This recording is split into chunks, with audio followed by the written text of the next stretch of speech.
Got a few minutes here before we really kick things off, but you know. We do have a guest player this evening, so I'm very excited for that. Fun. Yeah. That's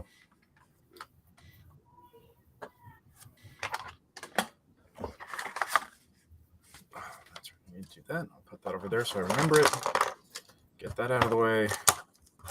I can tell when somebody else has been sitting at my desk because everything just kind of explodes all over the place.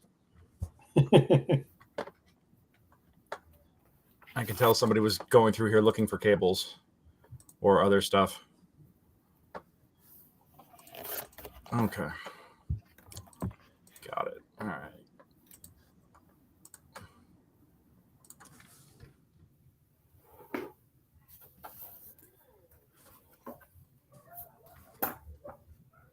Okay.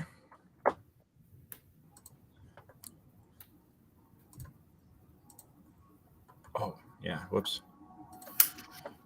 All right, let me finish getting the encounter ready. I have spent 2 weeks building this new map that we're going to be using tonight. And we will destroy it in 10 minutes. Probably. Yeah, I will. I'm hoping that this is like a month's worth of content that I've prepared here, which means you guys are probably going to get through it in a session. We take the other door. No, I will stab. I will, Nate. I will fucking stab you. All right. Just, no, we're going with what Miguel or with what Anton said that they wanted to do.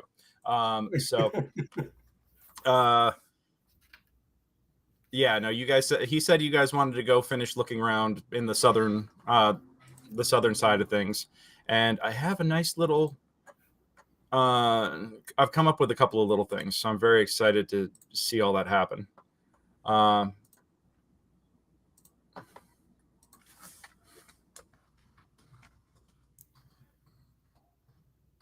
have a question for you here too. Okay. If I take the Monster Slayer one, how do you want to handle the? I learned how best to hurt anything I look at.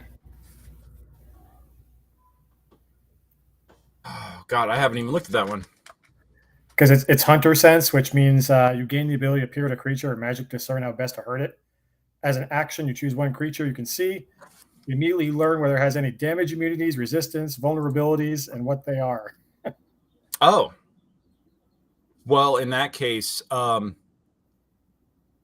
just that good. You're Mr. Monster Hunter, you know, like the video game.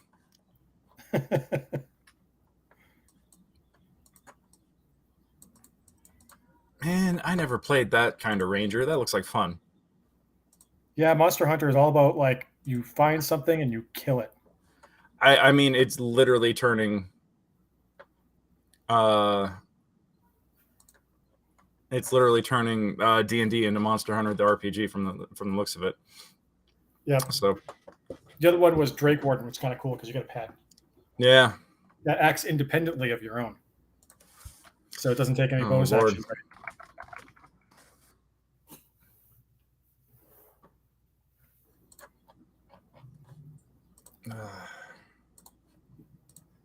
Okay. Rogue. Okay, pick a number. Shit, I hate it when you do this. Between what and what? Doesn't matter. Between 1 and 100. 74. Okay, you have chosen Drake Warden. Oh, okay. That's kind of annoying because I have to make a whole other character. Never mind. I'm overruling it. You picked Monster Slayer. Done. Yeah, no, that's easy. Actually, Monster Slayer would come in handy. I mean, my laziness. you would do just fine with Monster Hunter.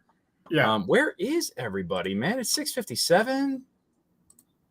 Like, all right. I mean, points to you for being on time tonight, bud. Thanks. I very much appreciate you, and this is okay. I mean, like, I don't mind having a little bit extra time to get everything finished up here. I just rolled up most of this. Well, I rolled a random encounter and didn't like it, so now I'm modifying it. So I think it'll be something a little bit more entertaining, interesting, difficult. I know what your guest is playing tonight, or or what our guest is playing tonight. So that means that I'm playing into that just a touch with this. Yeah, use that. And I also toned it down considering that we don't have Tony and Vicky tonight. So I'm going back and redoing it because without those two near level 5 characters that are both, twinked out to ridiculousness, y'all would probably get slaughtered. So Hey, it's Matt. Hey, it's Matt. It's Nate. Hey, how's it going? Good. How are you? Tired. Yeah, you rolling with us tonight? I am. All right. I heard there were some spaces to fill. There are. Yeah, we got a couple of people missing. Yeah. You're gonna die. You're gonna die. No. I mean, probably, but that's besides the point.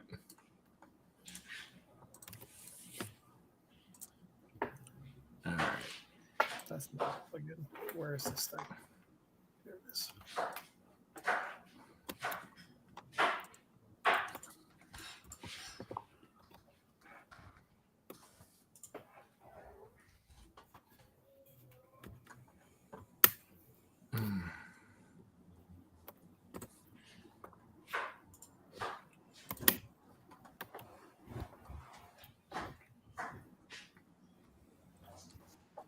Oh, come on, really?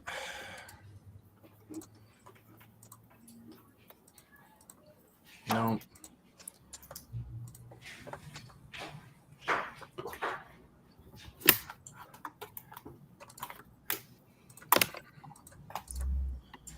Save image. Are there technical difficulties? No, I'm just I'm frantically trying to, like, it doesn't matter how long I've been working on getting all this stuff ready for tonight. I'm still behind. Yeah. And so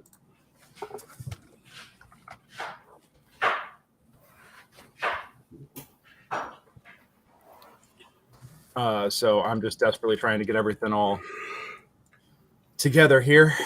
I'm also worried that our guest player is a little late, but I think that'll be all okay. And Surprise guest player? well, I mean, kind of. This is a member of the game industry folks on Clubhouse all getting together, and this is a friend of Kristen's, my boss. So he mentioned that he wanted to play and try a game. So we were like, hell yeah, come on into the Barrows. Cool. So we're gonna have a couple of folks like that cycling out over the next few weeks. So nice.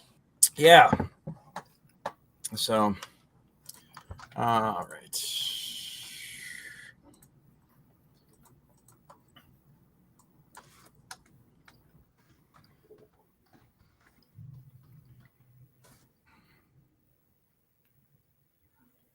Oh, Greg, any word on tomorrow night? Oh, I haven't had a chance to look on Warhorn yet. I will take a look. Okay. But I'm definitely down to. Yeah, no worries. down to go out if there's room. So we'll see. Add, upload. Come on. Now all I'm doing is literally getting all the characters set up so Beyond 20 works for this encounter that I designed. Let me go grab a drink. I'll be right back. Okay. Very important. Stay hydrated, everybody. That's a good idea. I'm going to go grab a drink for myself, too. Yeah, go for it. I got my coffee, so I'm good. 12:30.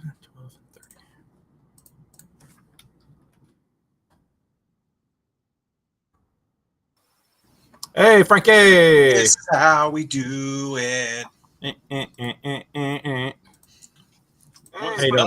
is how we do it. Oh, none of that. So we got a special guest tonight or something? Something like that.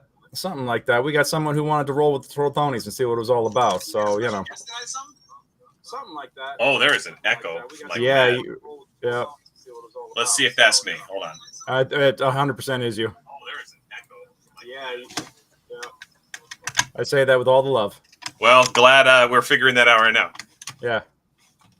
HP, save that. All right, JP, welcome. Glad to have you, buddy. Hey, everybody. Hope you're having a good night. How you doing, man? Good. That's to see good. everyone.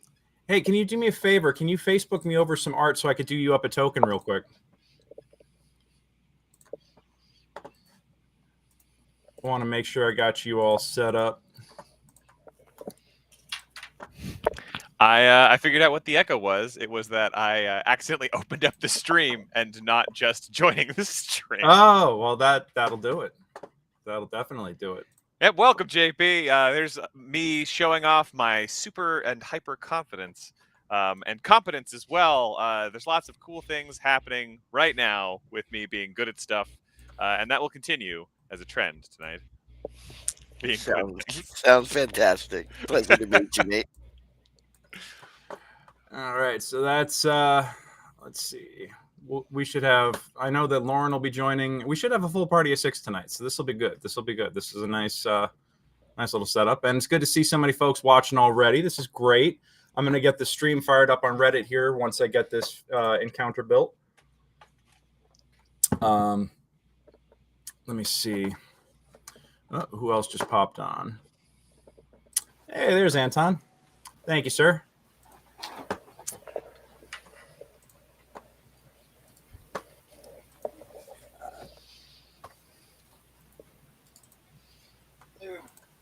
Headphones. I've lost my headphones. Oh no! Don't lose those. There they are. Sorry. It's okay. How you doing, buddy? All right. Apparently we need light. That's always handy.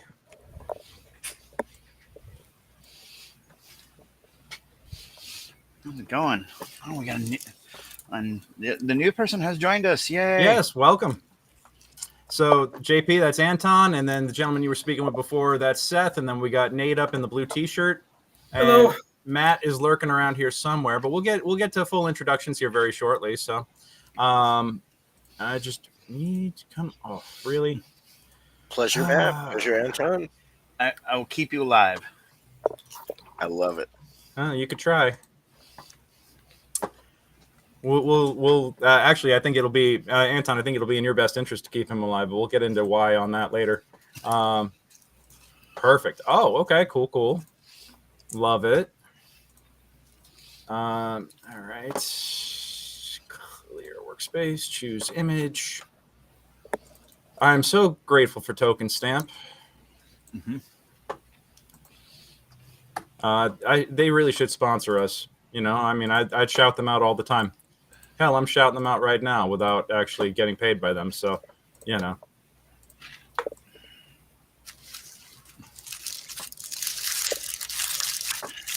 All right. So is anybody else confused by the fact that D&D Beyond wasn't owned by Wizards? Oh no, I already knew that. That's why you had to buy everything twice. Yeah. Yeah. That, no, it was. That it doesn't sound necessarily like so. Like Disney would make you buy it twice. Well, this is true, but you know they were licensing everything. The studio was actually owned by Amazon for a while. I think they got spun off about a year ago, and it was only a matter of time till somebody picked them up. But this is a good thing, I think. I'm going to tune in on Thursday morning for their upcoming big announcement about everything they're doing. So That they also bought Roll20? That would be nice. well, I mean, the funny thing is that everybody's suspecting that they're going to announce their own VTT. Oh, pretty much guaranteed. That's because they'd been making overtures about that for over a year now. Not that they've stopped supporting any of the other guys, but you know, it's no secret. So character, click to upload. Like getting peppered with all their updates. Yeah. I'm working on a one shot with Renegade's Essence 20 system right now, and my wife is helping me out quite a lot with getting the character sheet set up. Since it's a one shot, all the character sheets are pre-made. They're set up to people's specific backstories, so their backstory informs their character sheet. But rather than worrying about like, okay, let's stop play dead, and level up for the next half hour. All the stuff's pretty much be like, okay, you're level 2, and you just change your sheet. Oh, there you go. But anyway, their character sheet sucks. It's terrible. It's a horrible character sheet. I wish that it was way better. I'm very disappointed. Oh no. It happens a lot where I'm like, ooh, this would be really fun if it was not so messy. I get it. I have a. Well, Go ahead. Sorry. oh no, I'm just saying that I'm going to turn the clock off because I'm not quite ready to start yet, and I think we're also waiting on Lauren. 1, 2, 3, 4. Yeah, we're waiting on Lauren right now. Can anybody just ping her real quick and just make sure that she's? I mean, she's got pregnancy brain, so you never know. It's so funny. She announced that on stream, and then it was like 2 weeks later she made it Facebook official. I was like, oh, we got like the scoop on that. Haha, take that. Yeah. We got the gossip. So, yep. Yeah. Well, you know what? It's 7:08. I can keep working on all this stuff here while we're doing introductions, but just to get the ball rolling, because I don't want to burn up too much time tonight. Yeah. Well, good evening, ladies and gentlemen, ladies and gentle thems. My name is DM Greg, and I am your Dungeon Master this evening. Welcome. This is Secrets of the Barrowmaze for April 18th, 2022. Yeah, wow, the year is just flying by, and I'm already excited. I'm so excited for it to already be April, and for us to be mid-April at this point, and for us to be gaming hard. Just so you folks know, coming up, we might have a couple of dark nights in May and June, due to my my day job. It's going to be very busy from like mid-May through the month of June. And we have, I own and operate a performing arts center, and we have a major theater festival during that time, and I don't sleep until July. So, and I think we have stuff scheduled every night. So it's very likely that we're going to be missing a couple of performances, or we'll be missing a couple of sessions during that period of time. But you could like us on Facebook at Secrets of the Barrowmaze, or check out the website and stay up to date with what's going on and when we're streaming. Then more on this will happen as we develop. I already know the last 2 Mondays in May are going to be dark because I am scheduled to be living in my tech booth at that time. Anyhow, that is neither here nor there. But yes, again, tonight we're here for D&D. Like I said, my name is Greg. I am the Dungeon Master for Secrets of the Barrowmaze. I'm a professional Dungeon Master with Mastermind Adventures. You can book me to run a game like this for you and your friends in this very campaign world. This is a West Marches style MegaDungeon campaign. It's a sprawling dungeon of over 300 rooms. The Turtle Tonys here, our players tonight, and some of our guests, they've barely even scratched the surface, although they're definitely making every effort to get as far and deep in as they can before anybody else can. So if you're interested in having some area to explore yourself, you might want to sign up now before they get through the whole freaking thing. There's also a sprawling overworld map where I've hidden a whole other adventure module not related to this campaign. And I have a number of sandbox-style plot lines that will start dropping very soon. I'm going to give 1 or 2 to the Turtle Tonys just to kind of spice things up a little bit. But to anybody else that plays on the Monday night stream, anybody is welcome to play on this stream, by the way. I'm welcome to having all players. I think my regulars here need to be shaken up a little bit every once in a while, so it's very exciting to have some new blood in, scare the hell out of folks. More importantly, though,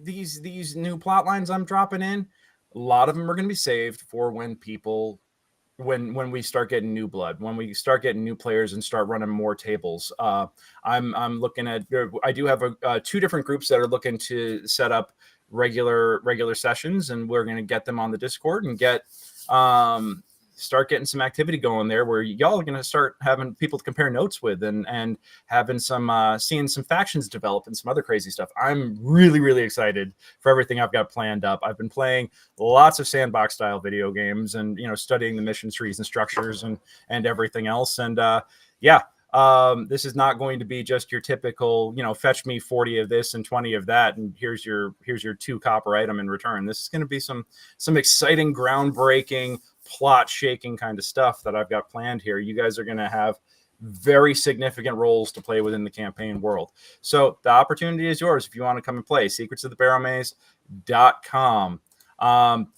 Yeah. So with that, let's go on ahead and get on to the introductions. Let's talk to our players tonight, who they are and what they do. JP, feel free to introduce yourself, but I want to save your character-specific introduction for when we're in the game. I kind of want to leave that as a little bit of a surprise. Just we haven't prearranged anything, but I got you. So just roll with it. Okay. So Appreciate it. Yeah, no worries. But for everybody else, let's go on ahead and get Mr. Anton. How you doing, bud? Oh, you're muted, man. Hi, I'm Anton Ray, and I play Miguel Torlatoni. I am not the leader of the party. What's like the exact opposite of that? Like that's what he is. He's just there to be with his family and and be involved in things and cook some food for people and make sure that everybody stays safe. And what does Miguel look like? Miguel is about he's a little shorter. So he's a solid 5'10", he's got a dark green skin. He's a turtle, he's got a big nice shell. He's wears has a little bit of investments because he's a priest of Yig, Saint Yig, bottom rung of the priesthood. But it's fine. He's not super ambitious. He's not he's not really into wealth or anything. He just mostly wants to go around and make Frankie proud. Aw, I love that.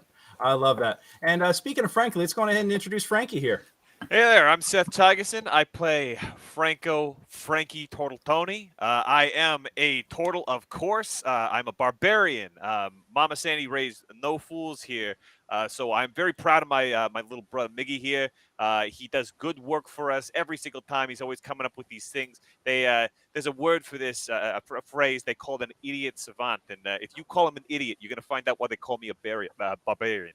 Yeah, that's what's happening. It's all about the family. Today. Yeah, it's all about the family. I love it. All righty. Mr. Matt, how you doing, bud? Doing good. Yeah, I'm Matt. I play Cassandra Nar, a warrior hexblade murder hobo with a heart of gold. And ever since he got addicted to the pizzas that the Twirl Tony's brought into town, he has been a loyal friend and member of the troop and an honorary shellback. Honorary shellback, absolutely. You know what? I forgot to get a physical description of Frankie, but we'll come back to that in a second. But give us what does your character look like, just for all the viewers at home? Get a feeling for Kassan it. Is I guess you should picture a medieval hockey player. He's kind of live, wears light mail, but he's always got a metal face mask on, and he's always tooling around with his gigantic glaive that's slightly L-shaped, and he loves decapping people and slapping their heads around. Well, not people. I would say the undead monstrosities you throw at us in the Barrowmaze on a regular basis. Oh, you're so upset that it's undead. Yeah. All right. Yeah. Okay. All right. And Frankie, what do you look like again? Why, I look like a very fine turtle. I was looking for my Hero Forge token that I made myself, but for whatever reason, I cannot locate that as fast as I want to. I have a very excellent hat. I think that is very important to keep one's head nice and warm, especially since I have no hair. I've got some nice little pauldrons otherwise. And I'm a pretty average-sized turtle in terms of height, but I'm a broad guy. I like to be able to take some stuff. I don't quite have the broad shoulders like Cousin Vicky, but I swear to you, if you tell her she's got broad shoulders, she's going to end you. Do not comment on Cousin Vicky's appearance. I mean, that's always wise. And let's bring it over to Nate. Hey, I'm Nate. I play Duke of the Joes, who is a stereotypical nondescript human male who looks very much like a soldier, and only distinguishing marks would be how he dresses, like the rest of his comrades. I am a ranger, so I am going to shoot lots of things. I love it. Somebody just popped back on. Oh, yeah, here we go. Here's Frankie. Yeah, you can take a look at. Oh, yeah. Oh, look at that. Big, bold strokes there, buddy. I love it. Yep. All right. And finally, our guest this evening, JP, welcome. Hey everybody, thanks for having me on tonight. I am playing Midnight tonight. She is a humanistic looking, beautiful female. She is, looks like she might be from the Greek kind of Isles, if that were a place out of the U.S. or out of this pantheon. But as a representative, she's kind of studied around the world and seems to be wearing some garb that is representative of some Far East styles as well.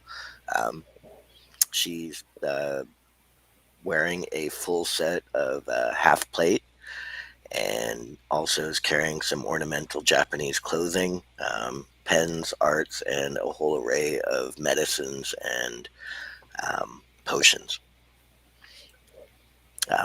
Has a nice horse and seems to have a pretty fine interest in armor and weapons. She has a shield with the emblem of Yig proudly displayed and seems to be something of a young knight. Love it. Love it. Love it. Love it. Very excited to have you on board tonight, JP. Let's hope your first night in the Barrows is also not your last. I think as a paladin here, I don't sweat it as much when you're a walking tank like that, but we'll see how it goes. So with that, I think I have managed to. I just need about 30 more seconds. I just got a message from Lauren. She'll be joining us here in a couple of minutes. Who wants to talk about what happened last session 2 weeks ago? Anybody want to give me a recap? Man, don't everybody jump in all at once. You want me to make something up? Because I can. No, not you, Nate. Well, I would love to hear what Duke has been up to. You know, I would love to hear what Duke has been up to in the meantime. So if you want to talk about how your character has been. Let Greg finish the encounter. That's all he's asking for.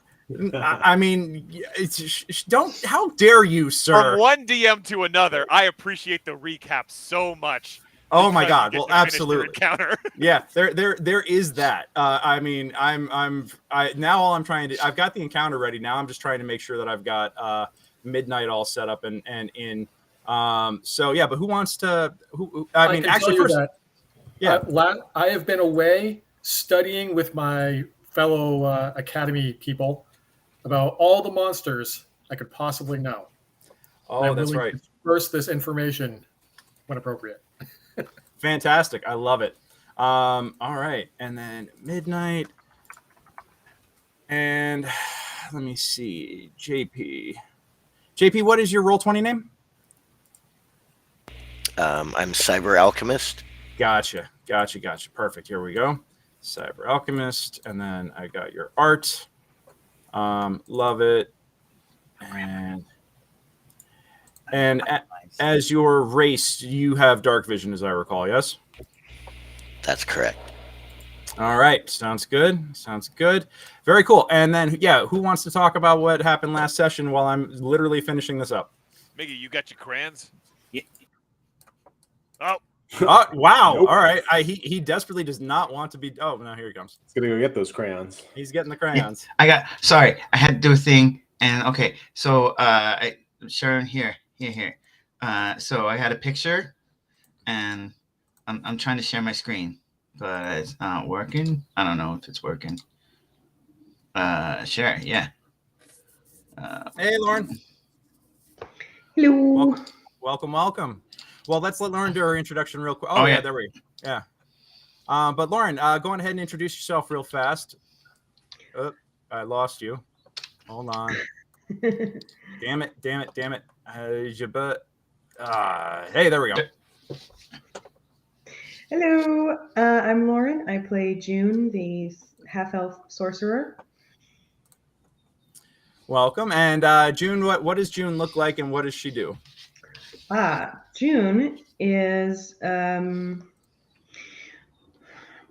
she's a half-elf and she wears yellow robes and she enjoys adventuring around and sharing her exploits. Love it. Love it. Well, glad to have you back with us, darling. Hope everything's going well. And yeah, let's now let's get on back. All right. So Miggy, give us your we got your art around here. We had it for a second. Okay. It is, yeah, here we go. Okay. So okay. See, here's we set out and we went down into the Barrows. We got we got our guide, who we don't really need a guide anymore, but now I feel responsible for like him make sure he gets good wages and everything. So I feel really responsible for that. So we need someone to make sure we take care of the mules. But anyway, so we didn't get very far into the Barrowmaze, but when we did get in there, we ran into another group of adventurers. And and it's always awkward when you run into another group of adventurers, because like, do you guys let them? You want to go first? Do you want us to? Because you're always worried about people acting shady. And these guys started to act really shady, and but it's like a couple of them were acting a little scared of us, and the other one was like, I don't know. But then one of them, this wizard guy, he was acting super shady. He was like explaining why they were there really fast, and then not wanting to answer any other questions. And I don't know, it just like he was up to no good. And like, maybe it could have been up to general, like, thinking he's raiding. Maybe they weren't doing the thing they were supposed to be doing or something. I don't really know, but I could tell he meant harm to us. So I threw a bola around him, and well, then he kind of tried to run, and then the others kind of wanted to fight a little bit, and then Junie just, was it Tony? Well, either Junie or Tony put him to sleep, like just dropped 3 of them. Well, the other guy, he cut my bola off and he ran, and just about that time, like, that's when like these 2 giants, like undead minotaurs, come up, and like now it's a real fight. So we gotta so it's between those and the other guys, those 3 sleeping adventurers, between us and those giant minotaurs. So we had to rush over top of the 3 sleeping adventurers to save them and wake them up and get them behind us and get them out of the thing. And so we took them down, and like, luckily, cousin Vicky was there, and she's terrifying. And so Frankie gets in there and like takes a couple of axe hits and just gets real mad and fights him real good. And Kassan takes a couple of shots at him with his weird glaive and cut him up, and we made him force and kind of run. And then cousin Vicky dropped one and so those minotaurs, they don't want a piece of us anymore, so they kind of run away. Well, one of them tries to run away, and cousin Vicky, she's dead eye. She just takes her magical crossbow up and just drops him with a blunted arrow. He fell to pieces. And then the other one, and then Frankie goes in, kills the other one. Right between Kassan and Frankie, they just cut the other one to bits. When at this time, some big undead giant troll thing comes at us, and it's like, well, I don't know what to do. So I just called on some of the power of Yig and like shot a big radiant beam at him, and it turned to dust. Bing, nothing. And then we were on at time. We decided it was no good, and that one wizard guy, he was gone, and it was just no good. So we made sure that the other guys got to safety and got out. We didn't get a lot of loot. We didn't get to dive too deep in, but that's what happened. Well, and you also discovered that the body that you're looking for right now, not to give too much away, was no longer, or was not in the bottom of the pit trap that you thought it would be. So that's kind of a big deal. And you know what? I never fired up the Reddit stream. It wasn't in that session where we realized there was consequences to bringing random undead back into Helix. I mean, was that last session? Or was that the session before? I don't remember. That's a little bit of a blur. You guys are kind of discovering a few things as we go here. You know what? I got so wrapped up in getting everything ready here, I forgot to open up a couple of windows. So 1 second. But let's go on ahead and pick it. So it's you've actually just gotten home. You're in the tavern in the Early Grave Inn right now. Bolo is serving up food. You're sitting at your typical table, and Celia enters. Celia being one of the acolytes from the Church of Saint Yig just across the way, and she sees She's you not at very the table. fun, by the way. she sees you at your table. She's in her acolyte's robe. She's got a very, I mean, she's a very plain looking woman, but she has a very, like me, she has a very bad case of RBF. And but even now, still, she just seems kind of stern and tense and looking about. But when she sees you, Miguel, she locks eyes on the table and comes over. Ah, you survived your latest adventure. Good eve. Good eve. How are you all tonight? Well, you That know, is- we survived, so I guess that's good for us and you. Oh, that's a weird way to start a conversation. I'm just saying. Well, sorry, I don't normally. Is this what they call small talk? Sure. I am not versed Is there in such a this. thing as large talk? Well, that is what brings me here. Is I do have an issue of some import that pertains to, well, you, Brother Miguel, specifically. I don't deal with shipping. He doesn't. That's right. Yeah, he doesn't do that no more. No, I don't even know what that refers to. But I would like you to accompany me over to the church. There is something that we need to speak about. Brother Othar is asking for you specifically. Oh, okay. I mean, I guess we He's not in pack any up kind our of food. trouble, is he? I don't think so. Would Stand up. it actually involves all of you. Should we all? This is not a trick to get you to go to church. I had no idea she was gonna do this. Are you Oh sure? no, Frankie. Because I'm just sitting here eating my za, and it seems like this lady is coming over here and interrupting me, saying strange things just to kind of get under my skin, so as to make me go to church. That's what I feel like's happening right now. Friend Franco, this is not about services. I know not. I would not presume to guess who it is that you worship, but your brother is a servant of our church and he is a member of your party, and there is an issue that pertains to both the church and your party. And if you would not like to be a part of this conversation, you are welcome to stay here and finish your za. But as I had mentioned, Brother Othar believes that this is rather urgent and important. And Frankie, I gotta go. Brother Miguel, if you would like to come, please. And we'll all go. Fine. Let's get a to-go plate for the Zaz, though. We don't want to leave that behind. Oh yeah. So you each get your slices of za that you can now fold up and munch on as you're going across the way. There's a faint candlelight, or a faint glow of warmth coming from within the church. As you enter, you see Brother Othar, the large gentleman with the shaved pate and the friar's robes, standing up at the altar. Besides him, JP, if you'd like to give us a physical description real quick.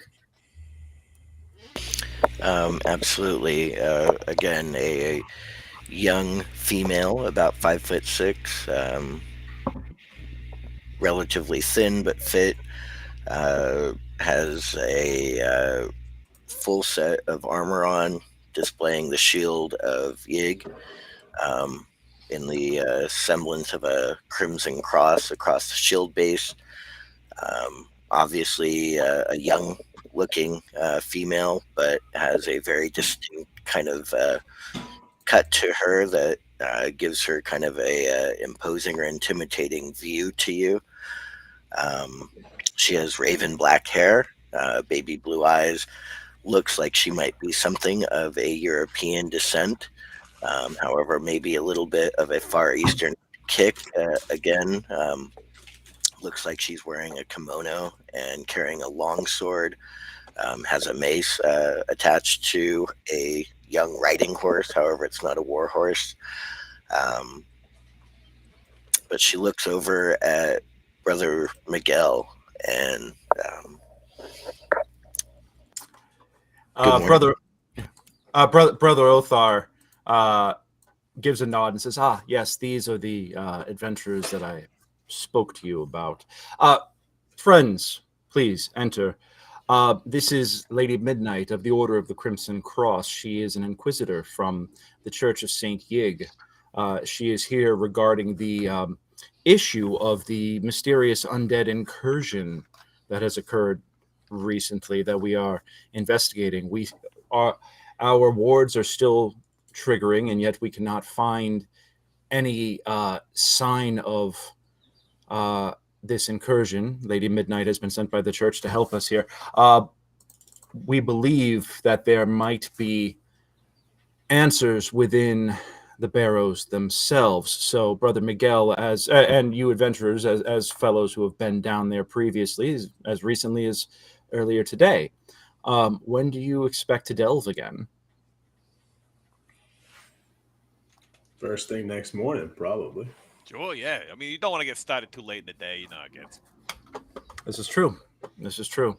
Well, Brother Miguel, we would ask that you escort Lady Midnight into the Barrows with you on your delve tomorrow as you begin to investigate this incursion. We will continue to search for the walking dead within the area. We have patrols going with some of the locals day and night. Karg, the blacksmith, as well as some of the tradesmen in town have formed a night watch and a night patrol and are going about walking the areas at night to keep us safe. Yeah, we went out with him one night. Yes. In a fight. Oh, yes. Karg is always eager for a battle, but he is not much of a delver. However, we believe that that your investigations could use a little extra assistance, and we believe that Lady Midnight would be beneficial to you. Well, I'm excited. That sounds great. Oh, okay. Just it's as long not as it's common okay. practice to go running at people screaming for help, though, is it? Because that's a bit of a liability down in the Barrows. That's the first thing you should know. That is a hard lesson to learn. Yeah, Mikey's learning it a couple of times so far. I gotta say, I'm a little. We're in the actual temple, right? Yeah, you're actually in the actual church. Yeah. I just got a real big question. If you're gonna be joining us here, how did you get that horse in here? Because I'm very impressed by that. They get the whole horse like up here in the altar. Like that's amazing. Seems that you have a little disrespect for the order, and it's all right. It'll be noted in your inquisition. Oh, being acquired upon? All right. I mean, I just thought it was neat. I thought it was a neat trick. That's cool. We get a lot of different things. I'm just trying to help understand your capabilities and whatnot. You know, we usually got to go down taking a rope. Can your horse get down there? Is it like a teleportation thing? Is it like a portal? Like how does that work? My horse will likely be staying here as we adventure in, but Brother Miguel, I can see what you've been dealing with, and I suspect all the following problems that have been erupting from this space, the reason that I've been sent to Helix, is maybe apparent to me already, but we'll see. I look forward to our time together. Oh, okay. What have I been dealing with?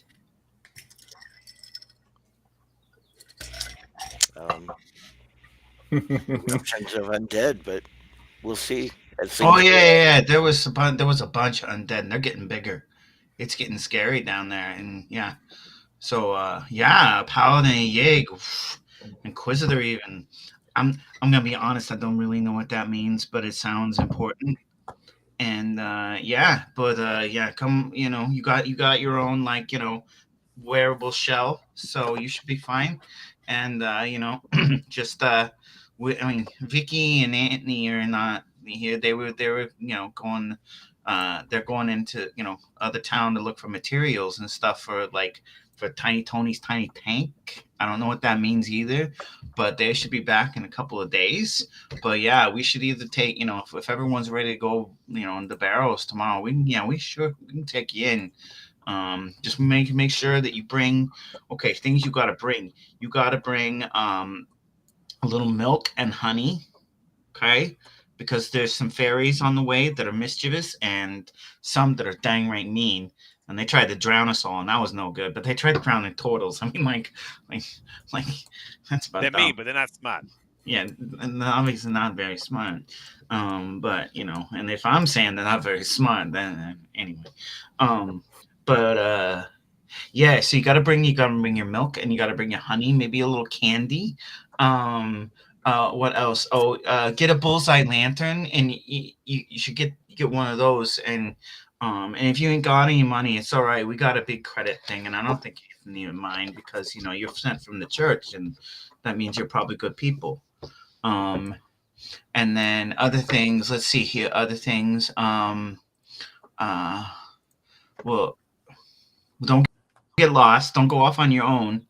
And if you hear people crying for help, they're gonna tell you not to go and help them, like because every single time it's been some evil undead thing. But I say if you don't run in to help people who need your help, then what are you even doing here? You know. But than that, make sure you get good sleep. Eat like you're kind of little, so probably eat some extra za, you know, before you go. And then yeah, I wouldn't take your horse because that it's a bog. But other than that, we're taking some mules, so you can store any of the stuff that you normally would carry on your horse. You can throw it on one of our mules, and then we hire a guide to keep our mules alive and make sure they don't wander off. I appreciate all the guidance, Brother Miguel. I'll make sure that I try to get to the stores for some milk and honey. The confections that I have are sugared dates, but we'll see if there's anything else that they'll have available. I do have a hooded lantern as well as a bullseye, and I appreciate the use of your mules. I look forward to spending the morning with you. I'll get adequately prepared. I look forward to seeing you and how you do tomorrow. All right. In that case, I think that's a good spot. Does anybody have anything they want to do this evening? JP, the shop is open still, and it'll be open first thing in the morning as people are leaving. If you want to grab anything real quick, does anybody else want to do anything? Brother Othar bids you all farewell and says that you should all get rest if you're going to be departing at sunrise. So he bids you all a good night. The evening is yours. Unless we want to smash to tomorrow morning. Are we topped off on potions and caltrops and whatnot? Yeah, I got Okay, 3 our usual. potions and 5 healers kits. One thing, I don't know, Greg, have you had an opportunity to tell JP any of the house rules that we're running to make sure that that's not an unexpected pitfall? Gotcha. Yeah, JP, the main... Oh, who'd we lose? Okay. The main thing is that we do 3 death saves. The 3 successes gets you unconscious, but stable, and 3 failures is obviously dead. But there's no critical success and no critical failure on death saves here, because I don't like having the oh you're totally screwed, because your people get dropped a lot in this campaign. Number 1. Number 2, you do need to burn a healer's kit charge on a short rest in order to use your to use your short rest HP dice to regen. So that's why healer's kits are pretty popular. I think everything else will be situational. We'll address it if it comes up, but you can also refer to the house rules section on secretsofthebarrowmaze.com right down there. I think the only thing that's missing right now are the Sai and Bolo weaponry, because we're still kind of playtesting those a little bit. Yeah. All right. No, I appreciate that, and I guess having kind of the perk of being aristocracy and in the order, I'll try to use that to my advantage. I think I have a little extra gold, so I'll purchase about 5 more of those kits, as maybe I saw Franco recommend, and take advantage of getting a few extra potions if those are available for the squad. Outside of that, I'll transfer everything of my goods over to the mules and get prepared by meditating and getting ready for the morning with exercise. Gotcha. Just so you know, the kits each have 10 uses, so 1 will probably do you, and you can get one at a 20% off discount through the church for 8 gold, being a member of the church. And then healer's potions, 50 healing. Yeah, the base ones are 50. But with the church, you guys can get them for 10% off. No, 20% off. 10% off. Yeah, I'm it sure matches. the church will remember your graciousness, and your soul may receive a little bit more penance. Yep. So yeah, you're actually getting this directly through Brother Othar's supplies too. So he's like, yeah, absolutely. Like we're just basically covering our cost for manufacturing and import, but we're not turning a profit on supplying our own members. So yeah, those will be 45 each if you want to pick some up. Cool. All right. Yeah, just I don't know how much starting gold that you have, JP. I think you should only have like 15 or so about that. So let's just say you get the healer's kit, and then if anybody else wants to pick up a couple of healing potions, grab them now while you can, because when you have it with the Templar, you're getting a little bit of a deal. Yeah, I'll grab one more. Okay. So I'll mark that's 45 off. You said 50 with 10% yeah, 50, off. 50 with 10% off, so 45. Yep. Not you, Frankie. You got to pay 5 gold more. I think JP, do you want to extend the discount to Frankie? Well, of course. It's our job to help everybody, especially those that can't really help themselves, it looks like. Yep. She called me incapable. I don't know. You got to make an intelligence save on that one. So. Nope. All right. Well, too subtle for my book. It's just in my nature to help everybody, Franco. Yeah. All right. Yeah. Sure. Now, do the Total Tonies want to have a quick discussion about the thing with the guy and the thing with the flesh rotting and all that other stuff? Do you want to talk amongst yourselves? Because Lady Midnight is staying at the church and y'all are staying across the way. You'll have a few minutes to discuss your current situation. So that's weird, I'm right? a little concerned about our friend in the tower. I think things are getting a little overblown with throwing around terms like undead incursion, right? Sure. One guy in a tower is not an undead incursion. Exactly my point. But maybe there's something else even bigger going on that has nothing to do with it. Frankie? Yeah. I don't think you guys want to have this conversation with me here. Oh, I mean, well, everybody's concerned about the same thing as me, right? Well, Mikey, what's this Inquisition they mentioned? Yeah, that's exactly what I'm concerned about. Like, what is the etymology of that word? That is a weird word. Inquisitor. Are you inquiring, but you're also quitting? Give me Miggy, give me a religion check with advantage. Oh, so I have a chance of making it. Yeah, basically. Okay, well, with a 12, you know that the Order of the Crimson Cross is the nightly order of the Church of Saint Yig, and you know it is within the church. Basically, despises all undead and demands that they be exterminated on sight. They are unnatural. And that this goes against the natural order of life and death, and that they need to be burned, destroyed with extreme prejudice. Not much in the way of room for nuance here, and that this is part of the reason why the church has actually established this foothold in Helix, was to go and investigate and destroy the source of evil in the Barrows, and now. Actually, give me a group wisdom check. Just straight. Yeah, insight. If your insight's better, yeah. Insight. Sorry. All right. The same thing. 23. All right. Well, how about this, Frankie, Miguel? You guys are thinking about this, and it's like, yeah, sure. You've got your friend that's in the tower that clearly, is probably not KOS, and that there's something going on there. But more importantly, your last encounter, these monsters hit a lot harder than they ever have before. and they were bigger and more aggressive than you've encountered. Also, going through the swamps, when you were out on night patrol, you ran into a fucking vampire. Like that is something that had heretofore had been unreported. No one had talked about that.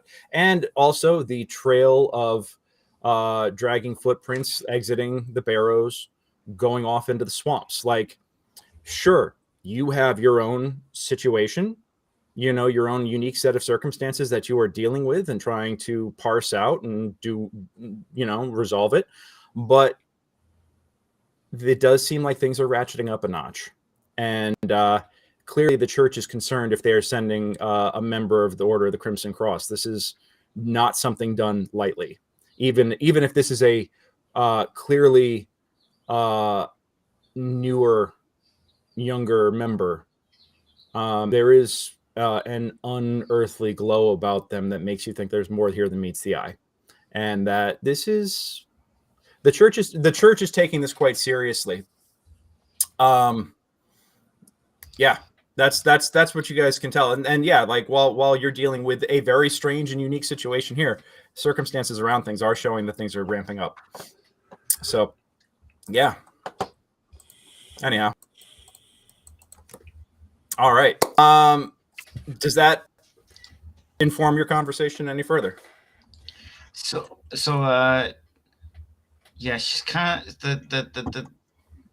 it's kind of a big deal. Like their nights, you know how I make it my deal to like make sure that the undead are all dead and go back to being dead, and it's a big deal for me. Yeah, that's a really, really big deal for them. Like no, maybe the person isn't really undead. No, none of that. It's just like if it looks like undead or could possibly be maybe connected to undead, then you kill it. No questions That's kind of asked. prejudiced, right? I mean, that's not just me, right? No, I think you're right, Frankie. There's a gray area that we've discovered. Sure. Right? Some things aren't undead, but they're inhabiting a less than living frame, but it's not. Right. Either way, like that's the kind of thing that we should probably not talk to the Inquisitor about. We should focus on whatever's going down in the Barrows because it's getting getting weird down there. Well, if we're finding them outside of the Barrows now, we're fighting undead outside. That's a problem. That's new. Well, I think I think that demon of the Nogo cult people, like I think this may be like it's a sign of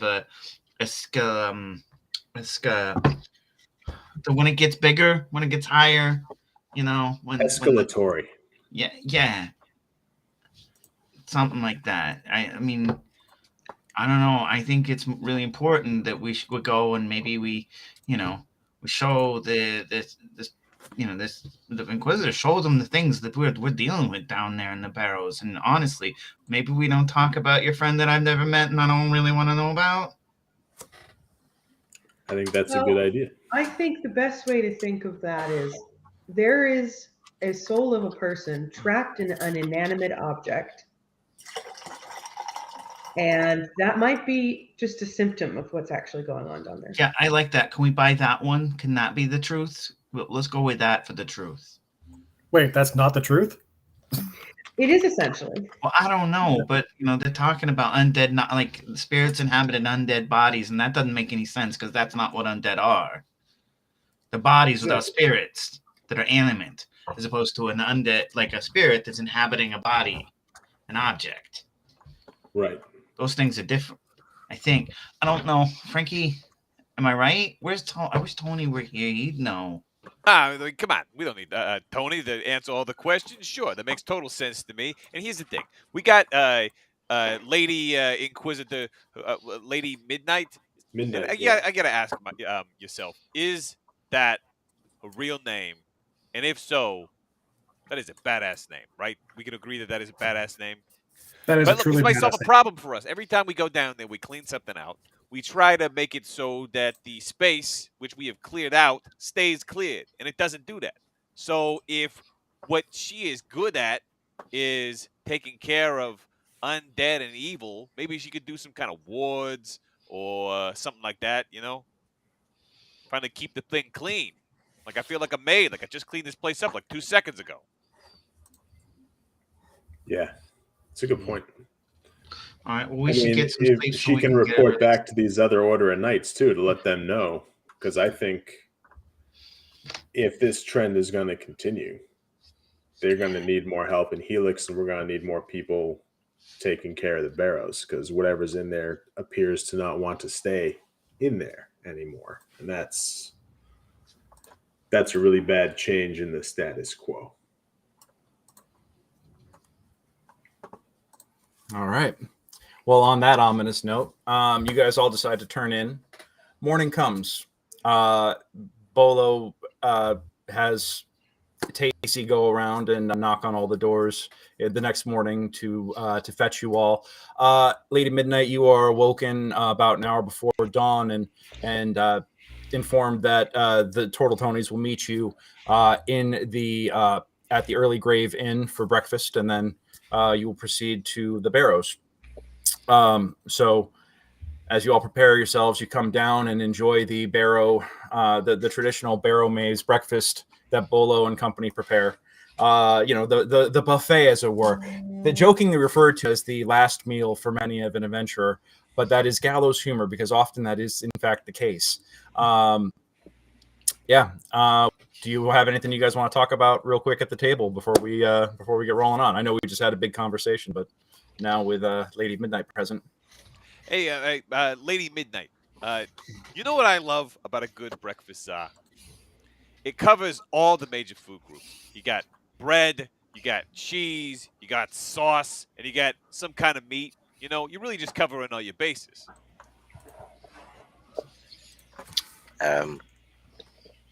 Yes. May all the souls rest in peace that you've slain, and all those that are slain by midnight as well. It's obvious where the cheese is, my young friend Franco.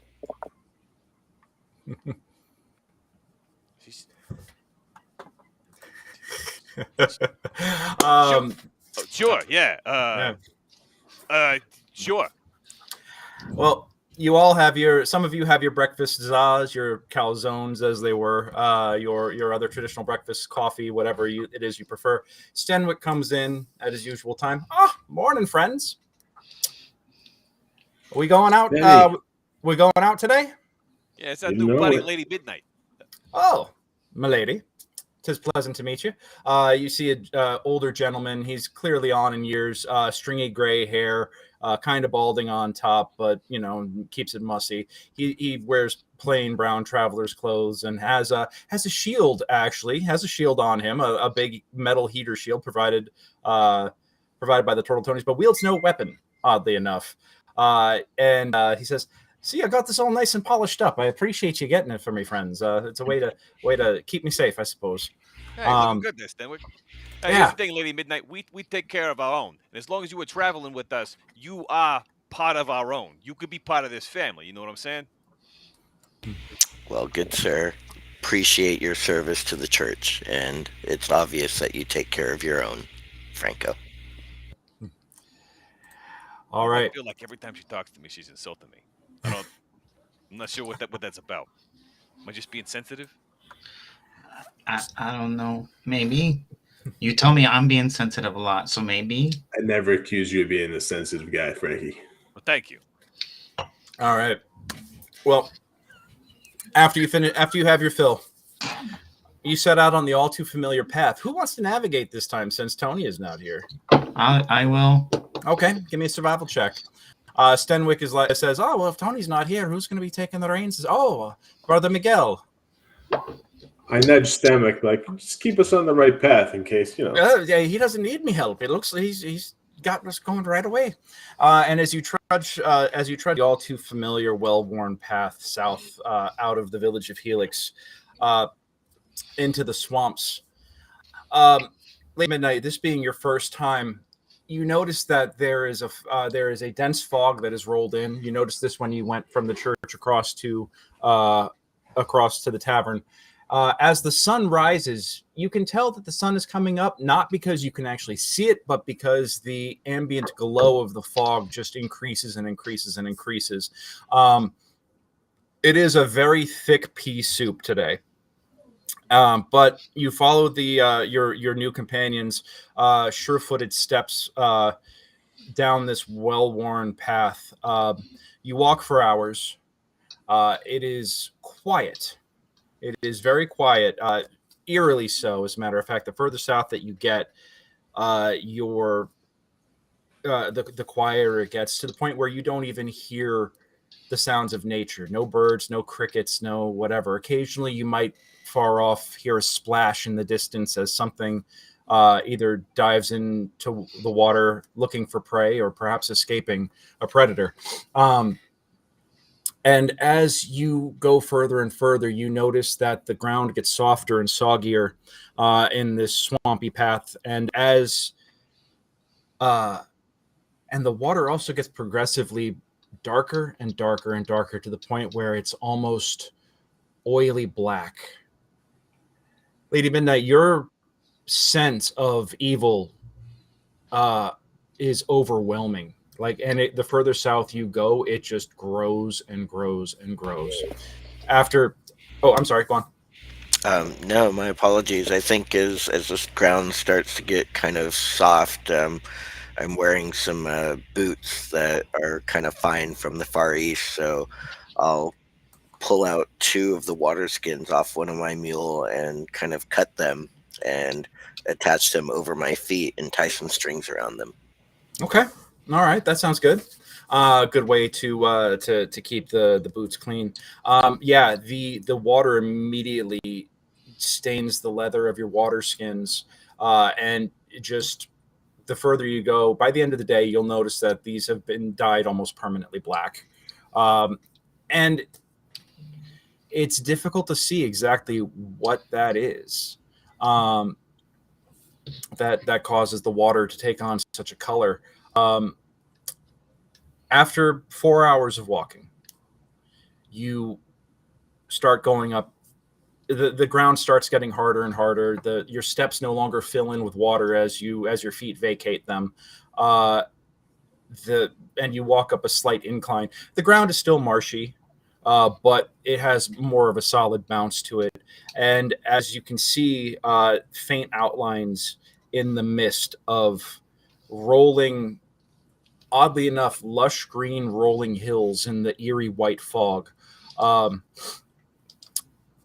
Turtle Tony's and company, you recognize this. This is the Barrows, but Lady Midnight, your first time laying your eyes upon this, you recognize what they are.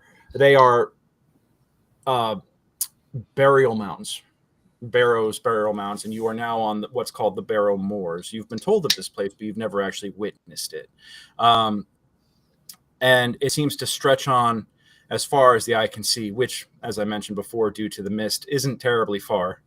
But it is a warmer day, and the humidity is increasing, and it feels like the fog does burn out just a little bit, and you can see through patches of it where these rolling, lush green hills continue for about as far as the eye can see. And these are low-rising hills, maybe 10 feet high, but they just kind of go rolling on for hundreds of yards in the north and eastern directions. Turtle Tony's navigate you down a stone-lined path, well-worn with boots and footprints of all shapes and sizes, to what is affectionately known as Barrow number 12, what has been established as the entrance to Barrowmaze. Now, you approach the entrance, and there's almost like a constant breeze belching, erupting from this doorway that smells of death, decay, rot, mildew. Ooh, it's a lot to deal with the first time you inhale that. It's just kind of makes your eyes water, and it's incredibly unpleasant. I light up one of my incensers and hand it over to her and be like, the smell's really bad, but it gets a little easier the more times you come down here. But keep this near your face, and it'll help counteract your desire to puke all over yourself. I appreciate that.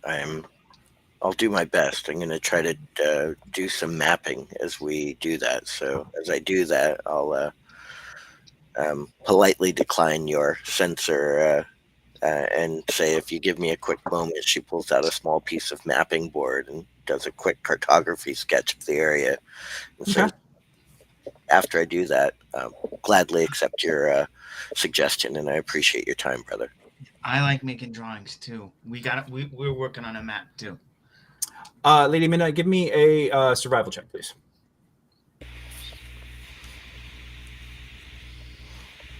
Do we have this on Roll20? And I'm sorry.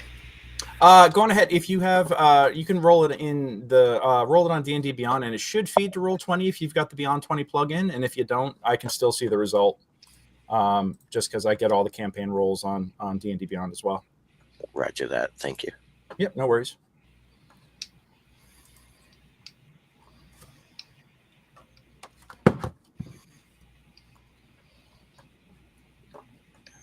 Totally failing here soon. That's okay. Let me grab some actual real dice. Maybe I can do that if that helps. Yeah, sure. All right. Well, she takes a few minutes and starts thumbnailing out the area on the map. Now, you guys mentioned that you wanted to go, or Miggy, you said that you wanted to go southbound and continue exploring that southern corner before going back up to the Temple of Nurgle, right? Mm-hmm. Good. Okay, because that's what I've spent the last week and a half preparing in terms of a new map and everything. So I want to make sure that I'm not doing that all for naught right now. No one said anything about not wanting to go that way, so so that's we're gonna take your lead on that. There's a statue that we haven't got to spend any real time really investigating that statue at all, and then there's a door right next to that statue that leads to somewhere, and I don't know where it goes. Because all we've done is spike it and closed. We haven't gone in there. Plus, we can go back in and go back up that way we were. But yeah, where Junie got kidnapped for a little bit, and then you remember that, right, Junie? Oh yeah. Yeah, by those dog people. Yeah. Oh, the mongrel men people. They're gross. All right. Well, Lady Midnight is continuing her sketches, and it's just a survival check just to see how well you map it, so we can resolve that later if you're still having trouble with that, JP. Well, with my regular die here, I got a 12, so that was okay. Brilliant. But that's pretty. You get a pretty decent. I wouldn't exactly call it to scale, but you get a pretty decent outline of what you recognize you're about 100 yards in from the main entrance, or the way that you came up on the hill to get to. Oh, hi, Miranda. Come here, baby. My cat. I take the opportunity to show her my map that I'm drawing, and it looks like it was drawn with crayons on the back of a Denny's. Denny's napkin, yeah. The back of a Denny's plagues mat, but yeah. Look, it's got lots of stick figures and points and this is where, yeah. Well, I appreciate your effort, but it's obvious we both have some effort. We have some learning to do with cartography, friend. All right. What is your marching order? I mean, typically Frankie's up front with me, right behind him. Yep, that's right. All right. But Tony, Vicky can take up the rear, in case anybody comes up the back. Maybe one of us should take up the back, huh? I can take up the back. Give me a good place to keep an eye on everything. I'll stick somewhere in the middle. Same. Okay. Right. And Mickey, do you want the front or back? Well, I gotta be in the middle because I gotta rush where I'm needed. Oh yeah. Got it. Okay. Well, as we're going single file, it's going to be from back to front. I'll do Lady Midnight, Miggy, Duke, Junie, Yeah, it would help if once I switch over to the map here that Junie's got everything set up correctly. FGHP, got that, save that. Perfect. Kassan and Frankie. And who's got light sources? I do. Because I'm a human and can't see in the dark. And I got a moon touch longsword, which I will withdraw and If anyone use as wants my me light to source. put a light on anything, let me know. Ah, yeah. Mm-hmm. Maybe we put a light on Kassan. Kassan, you're using a glaive now, right? You're not using a shield anymore. That's right, Maggie. I got a big old glaive. Yeah, so maybe like we put a light on my shield again, so that way. That usually works pretty well. Yeah. Yeah. I always All end right. up in the mix of it anyway. And because I'm in the back, I'll put light on my shield as well. All right. Everybody's got a light source. Ain't nobody going to be subtle. All right. I dig it. And I have then, dark The vision, Brood but Squad, we don't not do everybody subtle. does. okay. Well, you all make it down. You enter Barrow 12 and find the familiar rope and block and tackle and slide down the rope. You go down the long hallway and you take that southernmost bend. You get past. You get through the rooms that you normally have, that you fought Mason the Metal and some of those other brigands, and get past the hallway of torches. Your disabling of that trap is still holding up, much to everybody's pleasant surprise. But you can also see that other folks have been taking advantage of the fact that hallway is now passable. And now, Well, can we take just a moment to inspect them and make sure there's no wear and tear on them? Because I could mend it up if it needs to be. Because I want to make sure that those stay disarmed. Because I don't like getting burned. now that's fair. It is a deeply unpleasant experience. Yeah, my shell gets hot and I don't like it.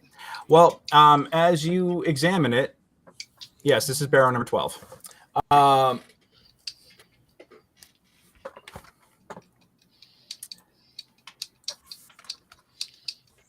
Sorry about that. Getting bombarded with private messages real quick. I'm loving All right. the map upgrade.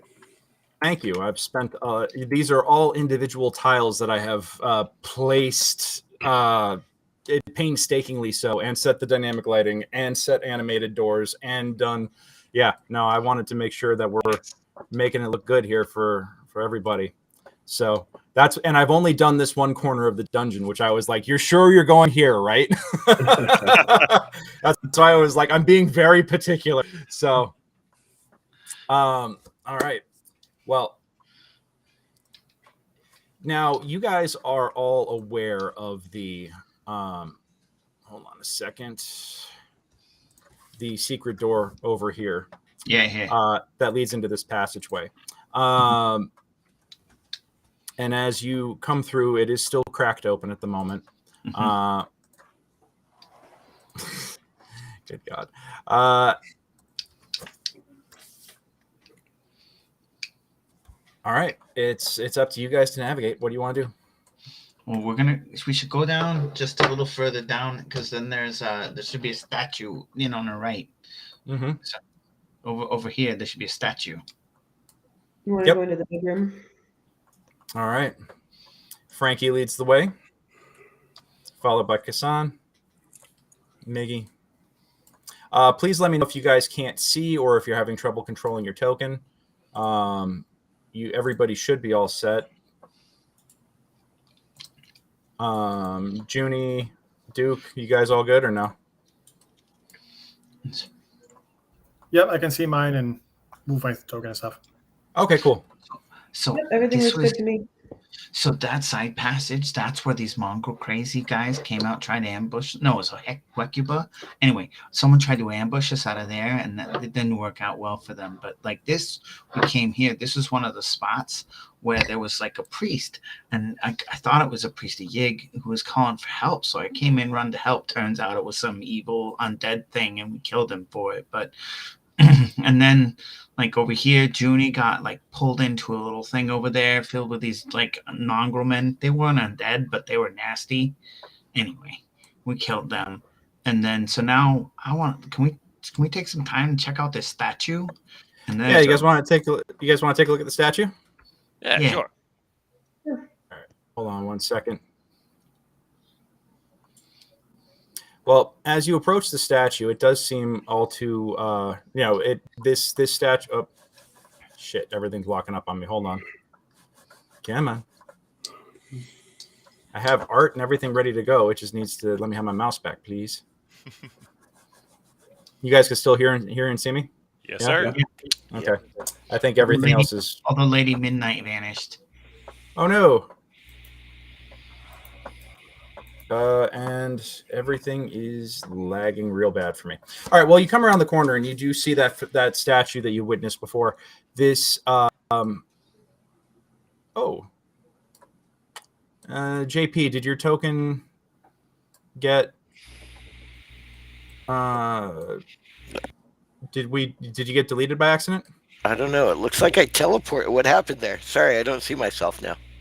Oh, no worries. Hold on a second. Let me just see if you got. Sometimes things get weird with the lag. Oh yeah, you got teleported way the hell out in the middle of nowhere.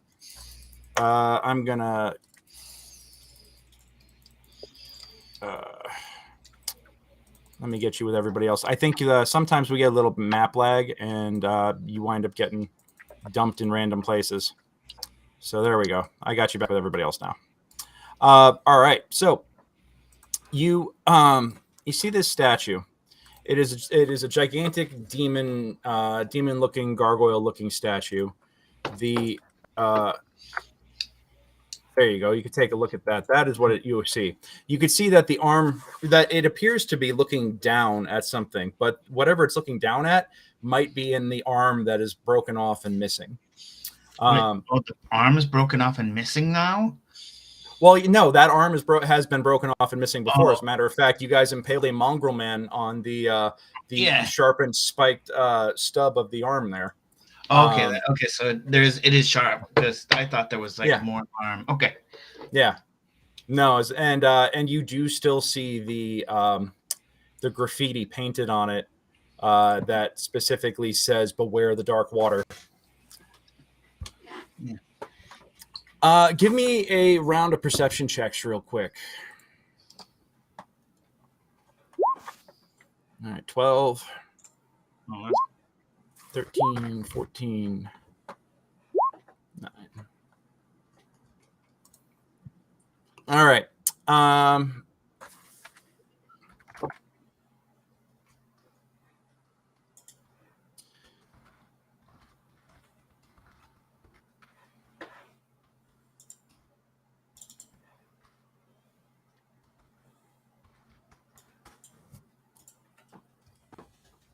right.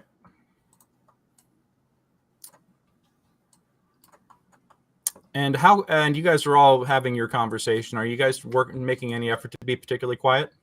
I'm being a little quiet. I'm not being standard total Tony loud, but I'm not being silent. I'm Got being standard total Tony loud. Okay. Yeah.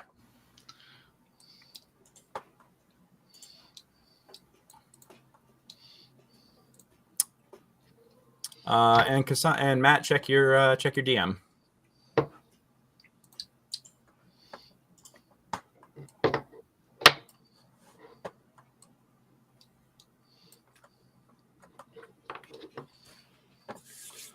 I'm going to go head over and fix that issue and put a new piton in the door and nudge Frankie to let him know what I'm doing. Okay.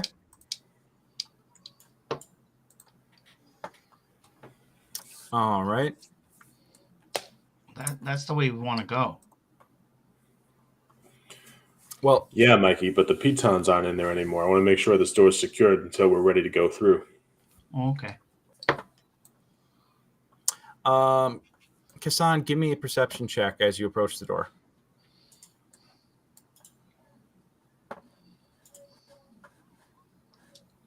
Okay. Me too.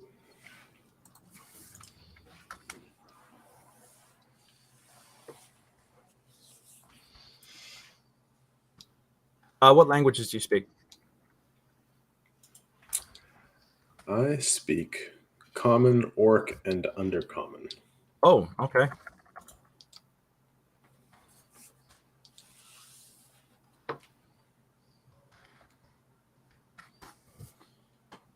Yeah.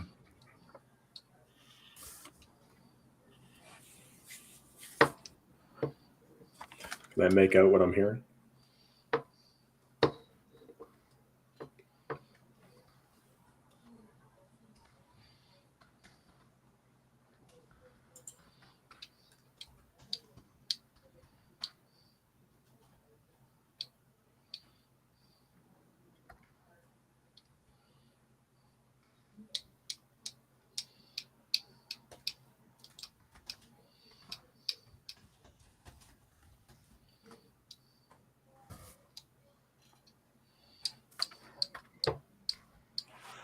All right, I'm going to look back at the party and kind of wave my glaive, indicate that I can hear something on the door.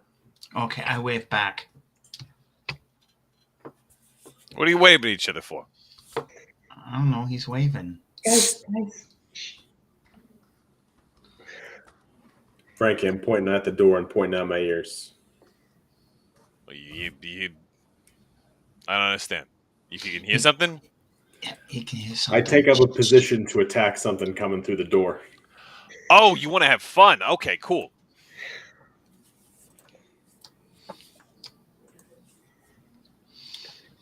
I don't know how we've survived this long. Yeah, I'm really wondering how too, but that's besides the point. I swear, JP, I'm not this much of an a-hole in real life. This is the character I've, for some reason, chosen to play. Oh, good Lord. All right. Oh, what are you talking about? It's totally fun. Just don't take anything personally, friend. It's not my fault that I chose to be a little inquisitor woman that wants to kind of observe all the fun and strange things that you're doing. I appreciate it very much. Oh, crap. I think it is my fault. Damn me. All right. And Or bless me, Yig. I meant my apologies. Yeah. Yig's great. I like Yig. hold on 1 second, because I realized I left my. Oh wait. I lean over and I whisper to Frankie, I hear Orcish coming through the door. Orcish? They're talking in Orcish. What are you scared about? Yeah, I'm just ready. Yeah, okay. Well, I mean, if there's orcs on the other side, what you think a couple of green folk can't get on a little bit? Sure, we may Can not I see speak the that? same language, but Give me a perception check, Miggy. And Well, I'm saying Jimmy I can and, talk to him. Jimmy and Lady all right. Midnight, give me perceptions, please. 17. Yep. All right, you guys all see a pair of hulking green figures kind of stick their heads through what you know to be the secret door in this side room, and they look at each other, and they see you. They see you notice them, and they both immediately turn to head back. Guys, we have company. We're getting like there's some up that way, so we better open this door and or we better lock this door down because we're getting. Well, yeah, sure. Let's do this. Hey, where are you going? They went this way, right? Yeah.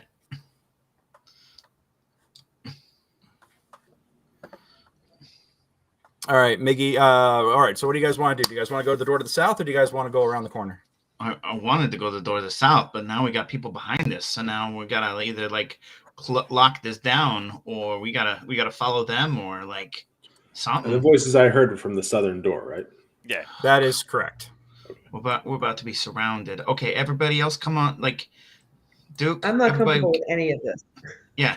Yeah, where are we fighting? Are we going into one of these rooms, or are we doing it? We gotta pick. We're gonna have to pick a direction and go, because otherwise we're gonna get trapped. Well, let's go after the people that we just actually saw, as opposed to the people we were just hearing. All right, let's do it. Because there's still a door between us and the people that you're hearing, right? Yes, there's still a door. And I said I was going to piton that. Has that happened?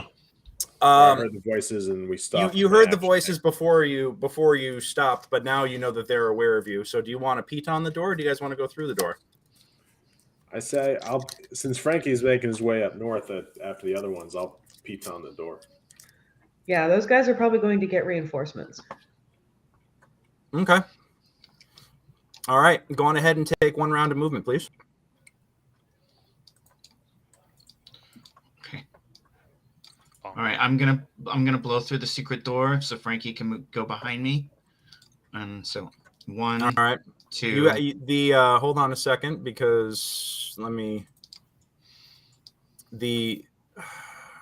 on, man. The one thing about all this is now that I have all these individual assets and stuff, this is even on my nice supercomputer, it's going slow. Okay, so yeah, you guys go through that way. Mm-hmm. All right. So 1, 2, 3, 4, 5, and then step out of the way 6. Okay.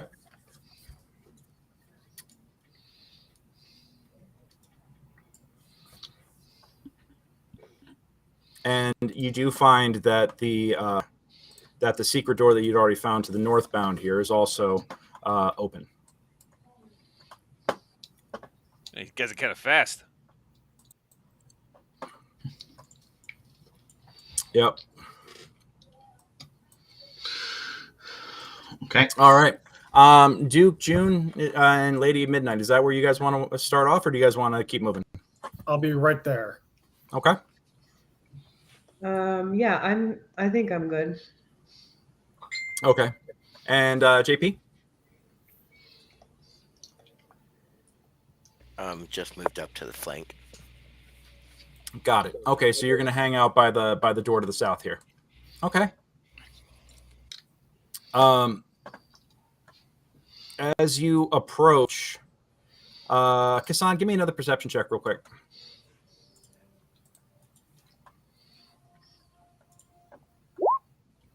Okay. There's those terrible perception rolls I'm used to. Yep.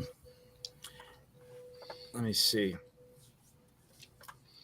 You hear, you can't quite make it out, but you can hear suddenly Orcish being yelled back and forth. And you can't make out what's being said. But after a moment, you hear in guttural humanoid, or in guttural common, "Bother us not. This does not concern you, soft skin." We call him soft. Frankie, he called you soft. Whoa. Whoa. No, but he's talking about your skins. He's not saying you got a soft shell. Calm down, Frankie. Not the time for anger. No. Hold on a second. I want to take one step in here. He sees me for 1 second. He's already thinking I'm soft. I cannot abide that. Hey, why don't you come on out here, Mr. Softy? Mr. Pillow Feathers? With your guttural voice?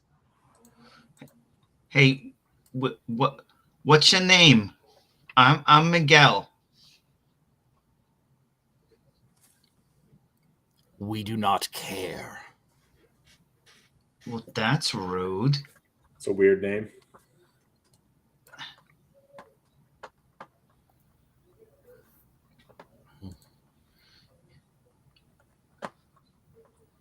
What you hide now? You got an accusation of calling people soft, and then you just hide because you know what that's gonna get you?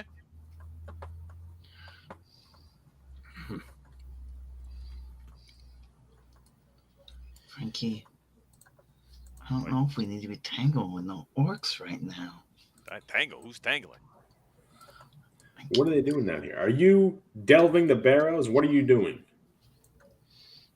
Our purpose does not concern you. It concerns me a little bit. Pink skin. Ugh. Why you gotta get all like speciesist about this stuff, man? Like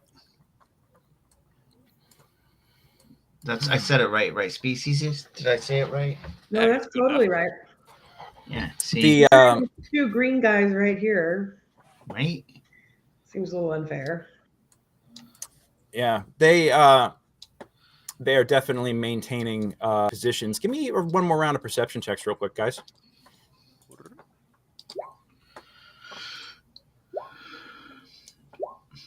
Okay.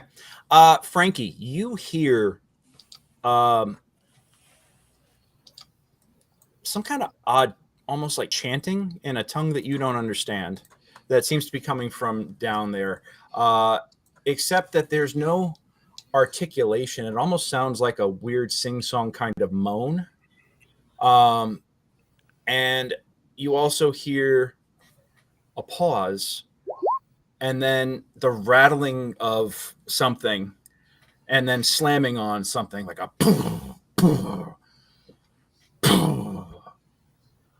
and a guttural voice. Matt, give me another one real quick, another perception check. All right. You hear in Orcish someone say, "It isn't working. Why have the gods forsaken us?"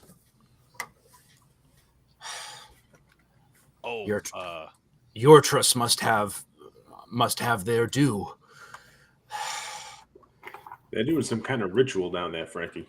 Yeah. No, that's what I'm thinking too. I heard some kind of like They're trying to get sing-songy something to moaning happen and and then it's some not banging, working. and now I understand why it is that they would like us to not be around while they are doing things.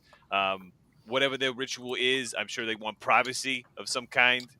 Hey, don't forget the last time we were in here, there was some kind of drum banging going on with those giant undead minotaurs came running at us too. Oh, wait, do you think that was also a sex thing? I don't know. Oh my God, guys. Are you saying we've run into an Orcish sex cult? Well, I mean, he said there was moaning and then there was banging and then there was some kind of guttural chanting situation, and then they were like, "Oh gods, it's not working," right? I have to admit that Essentially, sounds that's like what a I sex heard, cult. yes. That actually clocks. All right, yeah. Thanks, I hate it. Okay. So wait, did they say which god they were worshiping?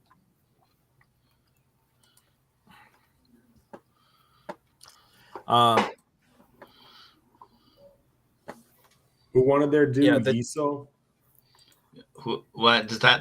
Can I make a religion check on that? Yeah, give me a religion check. And everybody else can make a history check. We'll see if you guys know. I got All right. 10. Actually, a 10 is good enough to recognize that. Actually, Junie, with your history of 22, you know that. Well, you know that there is a Orcish god of god Yurtrus, and Yurtrus sounds kind of like what they're talking about. Is the Orcish god of death and disease, he presents as an abomination, a green skinned abomination covered in boils and warts and other signs of plague, except for perfectly smooth, white, delicate, almost elven-ish hands. And yeah, this is the Orcish god of death that they're referring to. Hey, Frankie. It's time to get mad. Okay. Yeah, they're trying to worship some kind of death god in here. I don't think this is a social situation. Well, now, I mean, correct me if I'm wrong, but wouldn't a lot of those kinds of gods be invoked to prevent disease, not necessarily to inflict it? I mean, yes and yes. With a history of 22, you know that there's a number of rituals that, and actually with Frankie, with a history of 18, man, I don't know how you know this stuff, but you know that if they're doing a ritual of Yurtrus, there's a variety of things. They could be concocting they could be trying to invoke a plague. They could be doing some sort of ritual to send spirits to the afterlife. You know, the clerics of those known as the Hand of Yurtrus are responsible for a number of rituals. They sometimes are healers for the clans. but they also supervise making sure that the fallen are given a good death, or those that are dying are given a good death. Okay. So I remember reading this whole thing about Urtris, and here's the deal. It could be, A, they are attempting to cure some kind of social disease. B, they are trying to create some kind of social disease. C, they are trying to send somebody off for a good death. Or D, that they are trying to cause the death of somebody.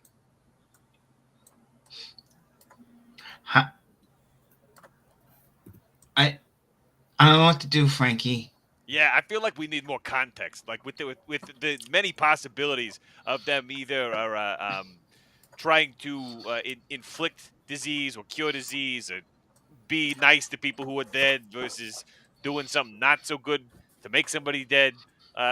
Like maybe this doesn't concern us, but I think maybe it just became a problem. Guys, it's hurt my head. I don't know. Make the decision. Okay. All right. I'm going to make a decision by walking down this way. I will hold my action to go to shell if anything comes flying at me. Got it. Okay. Yeah, and as you go, Frankie, you hear a loud voice declare something in Orcish. Kassan, give me a perception just to see if you can hear it, because it does echo down here considerably. All right. With a perception, you can hear that it's again just frustration that this isn't working. That we will never be able to complete the ritual if we cannot get through. And they seem to be just as puzzled and concerned about what to do as you guys are. So yeah, Frankie, you come down the hallway. Nothing approaches you. Nothing stops you yet. It's me. Put your pants on. All right. Okay, Frankie, as you come around, Frankie, do you have you have a light source, right? Yeah, it's my my longsword. Okay, hold on. Why is it should be updating as you go? You should be able to see stuff, but it doesn't seem to want to unveil the map here for some reason. From what I can see, are you able to see southbound? Oh, that's right. There's a freaking door there. Yeah. Door there. Yeah. Hold on. Yeah, you peel. You are there's that familiar yellow curtain over the alcove, and as you peel it back, that's why everything's weird. Okay, please select that. I swear to you right now, if you were not wearing pants, this is going to be much weirder for you than it is for me. Silence, fool. This does not concern you. I'm a little concerned. I'll be honest. It's a deeper, more guttural voice than you've heard previously. As you step out, you look down the hallway. There's a narrow staircase, or as you look to your right, where you can hear the voice coming from, down this way. For everybody else who's concerned, you can hear. Where? Oh, that's right. You're looking into darkness right now, but Kassan, you actually have some vision here. You see like the faint outlines of a pair of figures. One of them not armored, old, haggard, long, stringy gray hair, wearing long white gloves that go up to about mid-forearm and carrying a staff, kind of hunchbacked a little bit. And then standing next to them is a hulking, large even by orc standards, figure with gigantic undertusks that is in heavy armor and heavily armed. They look down at you and they say, "Oh, turtles. I take back everything I said about soft skin." No, thank you. I appreciate your apology. So what seems to be the problem here, huh? You're being all cagey. It's weird. Well, as you step forward, they say, This does not concern you, Turtle. Sure. What do you like? Live here or something? We are here to They bid fair. didn't live here last time when we were here. Yeah. We- Maybe they moved in. We did a good job of cleaning it out, right? I mean, not really. We are here to bid farewell to warriors. Do not interfere. Are you just having like a funeral? The priest, you can hear there's stairs that go up, about 10 feet of stairs that go up onto this rise that the huge orc and the priest are standing on top of it, and you can see that they must go down on the other side because you can just see lingering shadow from the other side of this little hill with the staircases. You still hear pounding and banging on what now it sounds like that there's a number of figures pounding on a door or double door, and the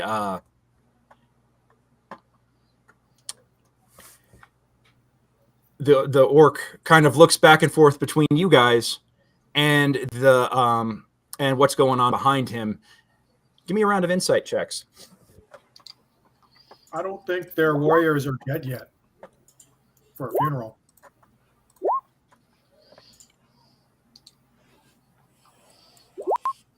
Man, I'm doing really All right. bad on my wisdom rolls today.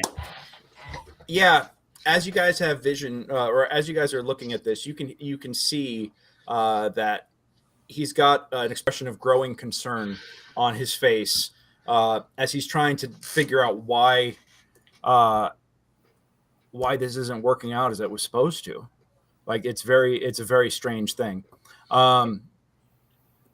and you watch as the priest, the hand of Urtrus, gently puts a hand on the large orc and gives a nod and a look at you guys and another nod and a little bit of sign language. And then the hand of Urtrus kind of smiles, and you can see that this grin that it gives, that this creature has no tongue. But you hear like this almost kind of like hollow laughter a little bit. Gross. And a look of recognition kind of crosses the face of the giant orc. And he turns to you all and says, I see Urtrus works in mysterious ways. You, turtles, have been given a great honor. All right. Why do I feel like this isn't really going to be an honor? Send our best into the afterlife. Before you get a little bit crazy on that, you might want to be aware that whatever you're trying to do might not be working because there's some kind of really bad corruption down here. Well, are you trying to go somewhere nice? Or you trying to go somewhere bad? Because if you're trying to go somewhere nice, you're probably going to end up. They both kind of step out of the way, and you hear as the pounding stops, and suddenly feet start turning. A command is barked in Orcish. And that's where we're going to take our break. So yeah, we're gonna let's take 10 minutes. Let's go on ahead and freshen up some drinks. Let's do a bio break if you gotta go, and we will be right back with more Secrets of the Barrowmaze. So thank you so much for tuning in so far. Anybody that's been hanging with us, we will be right back with some more exciting intrigue. Alrighty.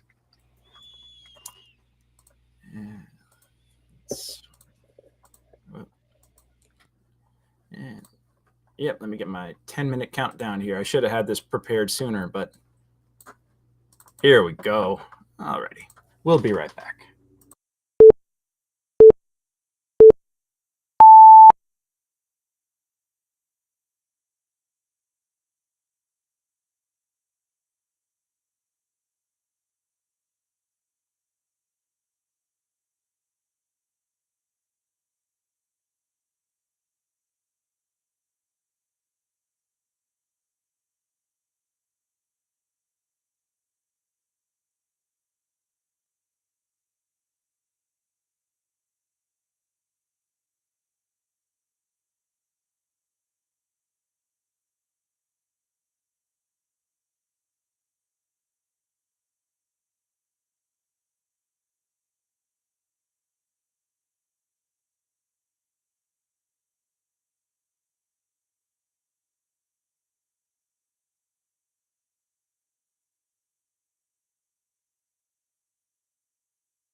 Hey.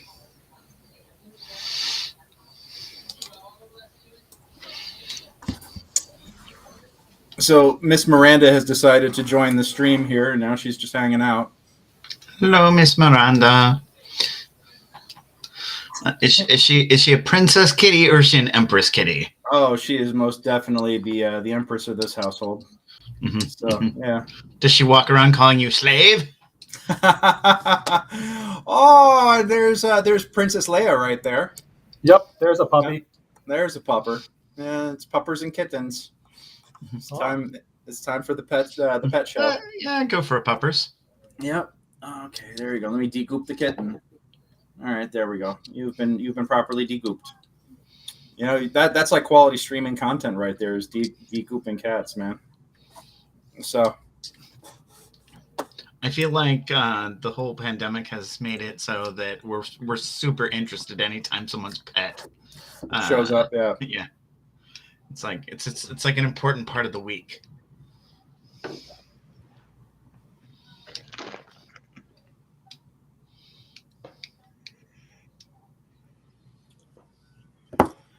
Okay, there we go, baby girl.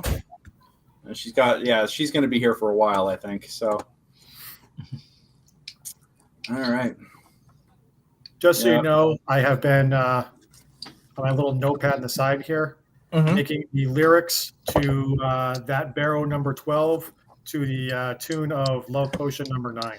Oh man, okay. I'm very excited to hear the results of this.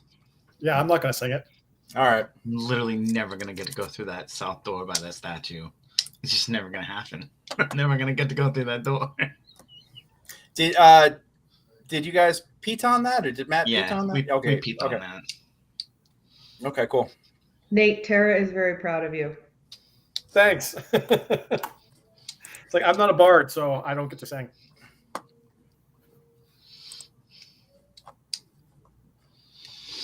Man, I love Bard in 5th edition.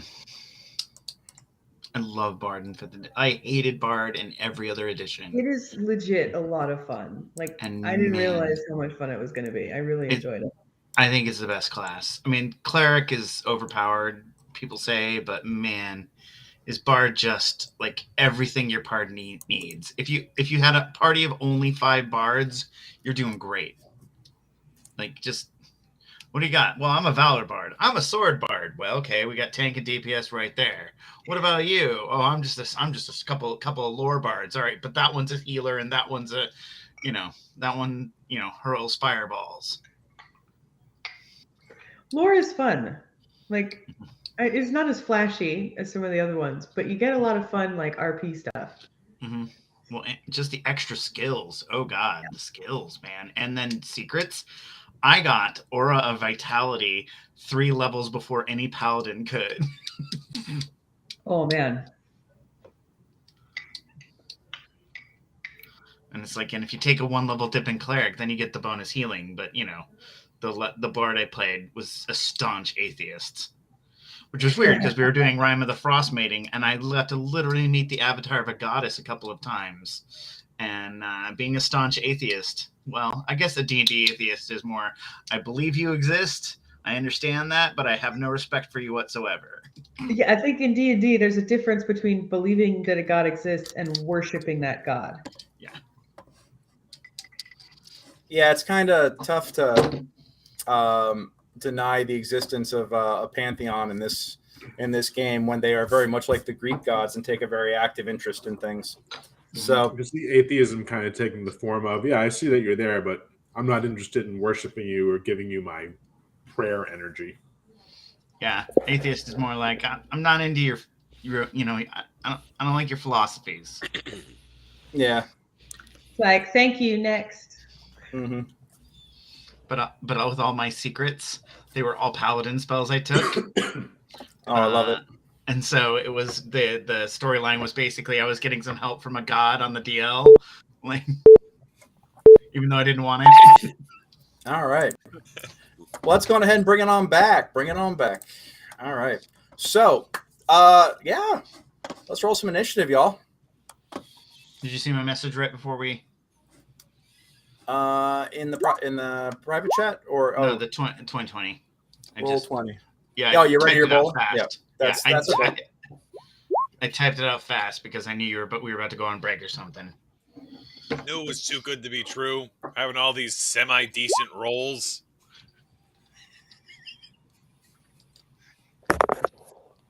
You know what? But when you roll damage, that's when your good rolls happen. I don't mind All right. buffing my initiative. Okay. So Mickey got a 12, Midnight got a 10. Duke, what'd you get? 14. 14. Duke, Frankie. 3. 3 for Frankie. Kassan. 15. 15. Got it. Junie.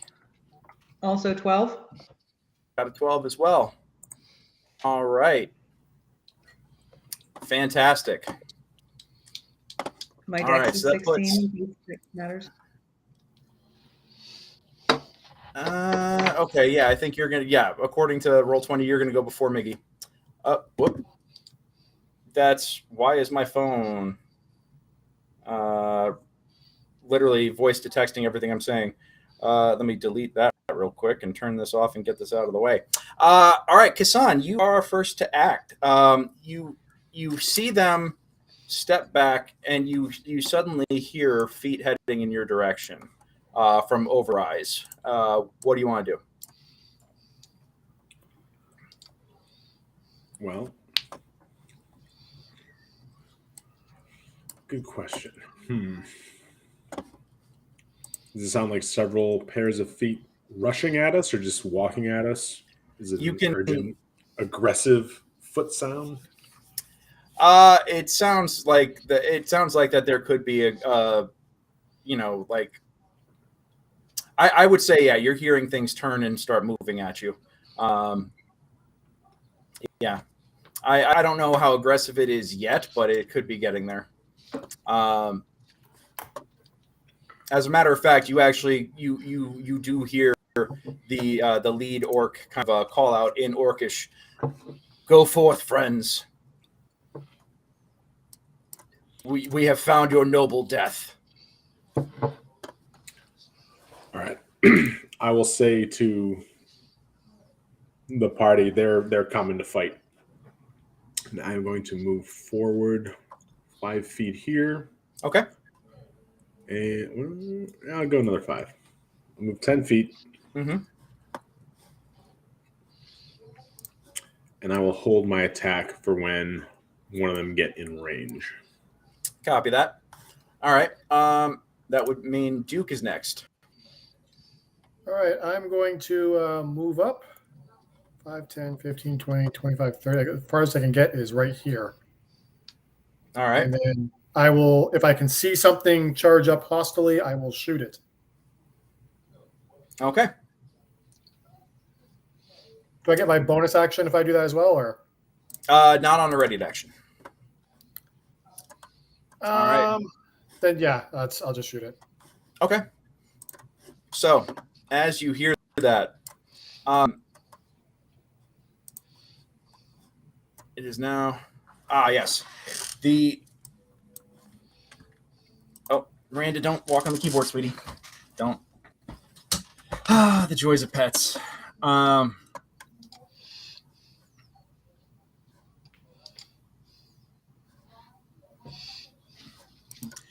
Yep. The hand of Yurtis, the priest in the group, takes a step forward, but also just basically kind of like makes way and clears a path. And looks like they're preparing. They're holding something and preparing an action of their own. As is the hulking brute. He kind of steps back around the corner and just makes way. Junie, you're up. What do you want to do? Okay, I'm also going to move. Okay. And where to? There is good. And I can sense what's about to happen. So right about here, Mm-hmm. I'm going to drop a cloud of daggers. Interesting. Okay. Sounds good. And let me drop that. Are you doing it like right on where the center is on the corners? Sorry, what? Where the center is at, like 4 corners? Yeah, Like so? yeah, that's about right. Okay. Sounds good. So anybody going through that is gonna take 6 slashing. Got it. Okay. Cool. All right, so we'll go with my red square there on the 4 corners for you. Miggy, what do you want to do? I am going to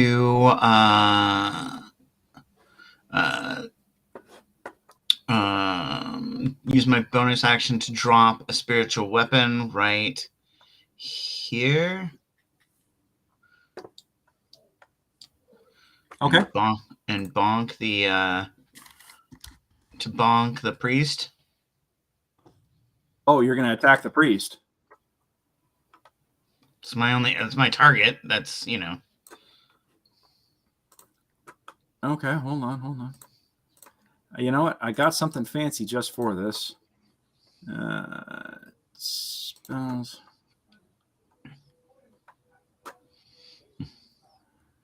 Taking the shape of a giant flail of Yig. Whack. Good Lord. All right. I can just draw one if you want. I got you. Hold on a second. Sacred Flame, Shocking Grip. I thought I bought the one that had spiritual weapon. God damn it. Apparently I missed that one. I mean, you've had it before, but like... Well, no, but I got some new stuff. Oh, okay. I got some really new fancy shit, and apparently it is not in this one. Okay, well, you know what? We're gonna use that right now just to simulate it. Well, that's... Yeah, and we're going to scale that down. So, okay.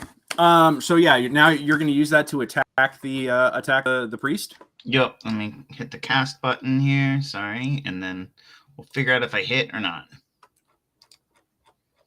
All right. Nope. No, I missed. Junie, give me a wisdom check real fast.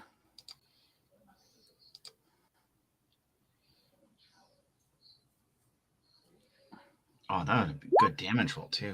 All right. Yeah, you ignore the deception check. That was a slip of the mouse.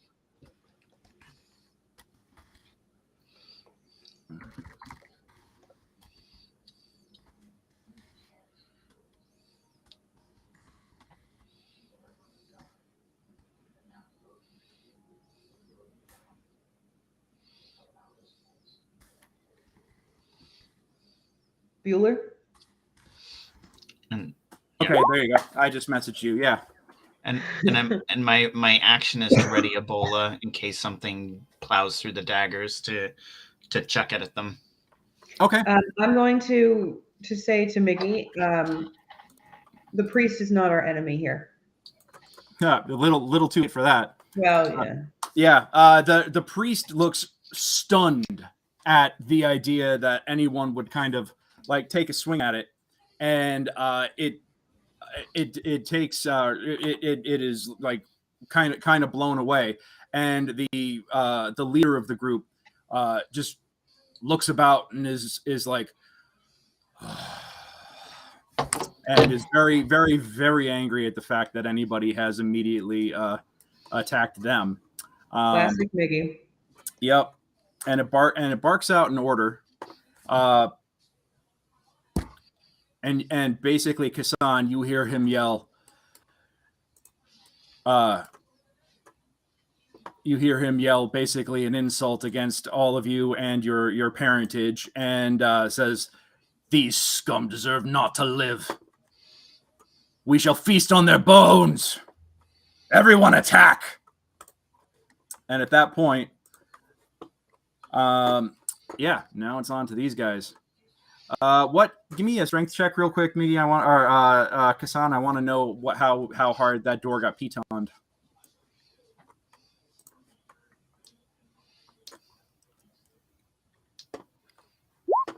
Yeah. You hear. Well, actually, you guys are a little preoccupied right now. Whoops. Yep. You didn't. What You about had me? like a. I'm kind of in the back. Oh, I know. Right now, bad guys are going to get to go before you. And you don't worry. I got something for you in just a second here. But the let's see. Come on, guys. Give me my. Oh, hold on. No wonder I can't select them. Layer, token layer. Aha. From let's 1, 2. There's be a warrior that comes up from behind, swinging its great axe at Junie. Does an 6 is not going to hit you. Let me see. Why can't I As select part of my attack of opportunity, can I deflect his great axe back into his face? He's already missed, and your attack of opportunity was much more facing the other direction. So this guy coming up from behind is not something that you were prepared for. Okay. This guy's going to go 1, 2, 3, 4, 5, 6, and then 1, 2. I mean, with a critical fail, he probably pushed it back into himself. Yeah, he swings incredibly wide because he wasn't expecting Duke to be standing right there. He kind of has like this kind of moment. Frankie, out of the shadows, a great axe comes from behind the one yellow curtain off to your right, and a 23 will hit you. For 13 slashing, you get cracked right in the chest plate. And that leaves a very, very healthy ding in your chest. Yep. And now this guy is going to be visible. There we go. Cool. So yeah, now the whole yellow curtain comes down as this axe blade swings right through it, right into your chest, and right in your breastplate. Midnight, it is your action. Give me a perception check real quick.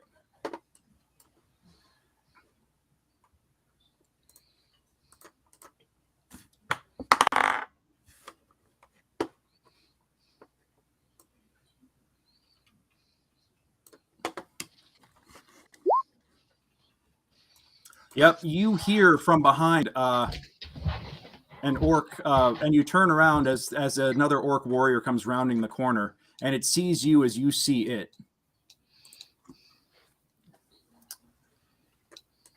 And why is it? Oh, because he's still on this layer. But yeah, now you can detect that there is one immediately behind you at the base of the stairway. It had just circled back its way through. Roger that.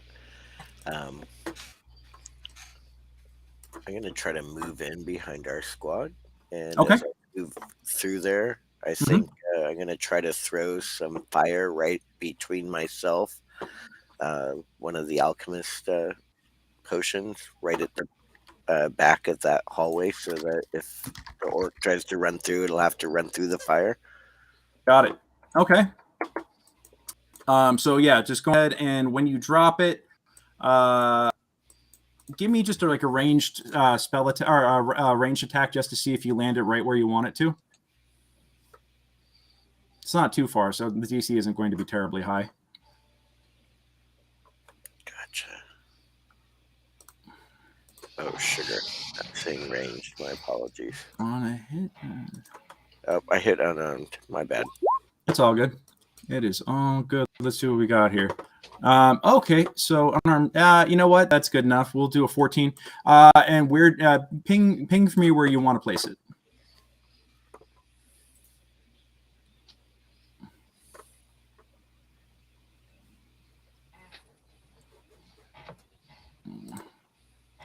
We'll just do some orange for that. I'm not seeing a ping on the map here. Do you want it like right over here? What? Here-ish, like that about where you were describing? that's perfect. Thank you. No problem. All right, so it's going to be, yeah, meant to do orange for that, but that'll work. So yeah, you drop the you come running up the stairs. You toss the alchemist fire flask behind you. It shatters at the orc's feet and immediately whoosh, goes up in flame. It jumps back for a second and looks about, yeah, that holds off on that. So that is your action and your movement. You're good on that. Now, at this point, let me see. That cloud of daggers, what is the damage on that? 6. D6? No, it's 6 slashing. That's what I rolled. 6 slashing. Got it. Okay. So at this point, you hear them, the leader yell in Orcish, "Today is a good day to die." And you suddenly leave none alive. 5, 10, 15, 20, 25, 30.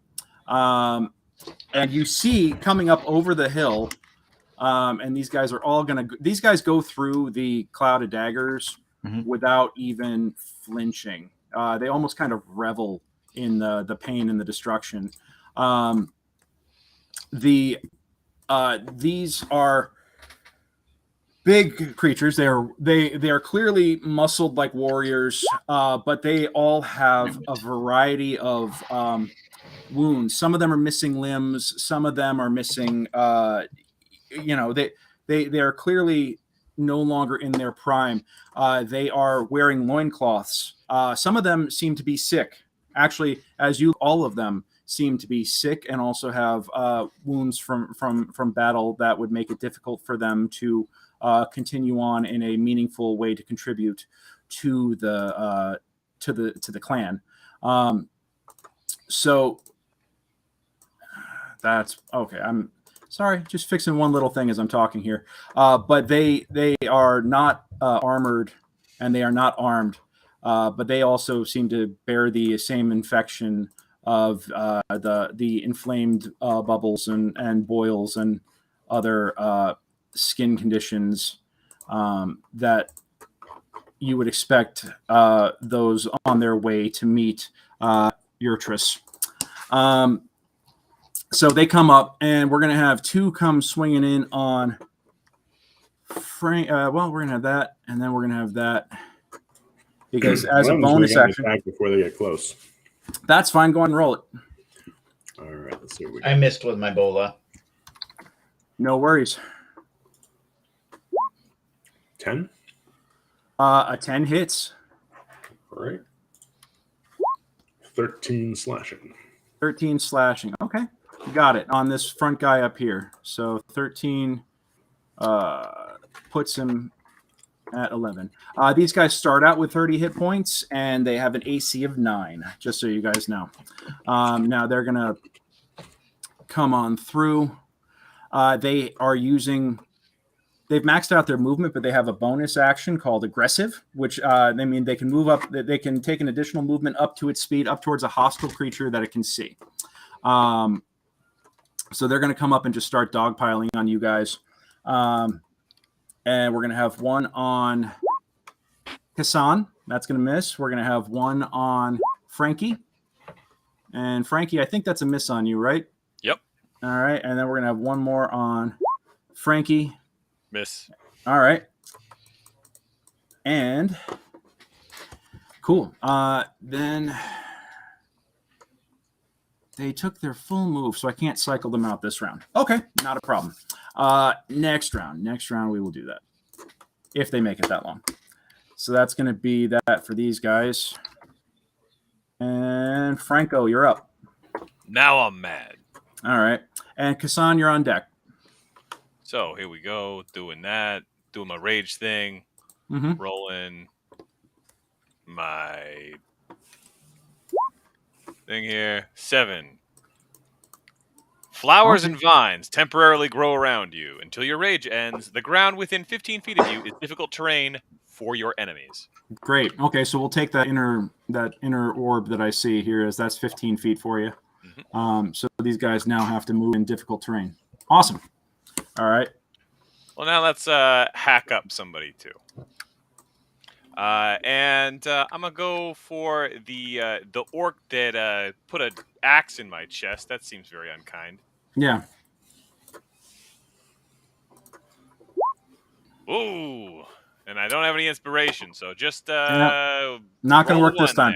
there. So yeah, you go swinging, and he just kind of ducks back between the wall and his suffering companion.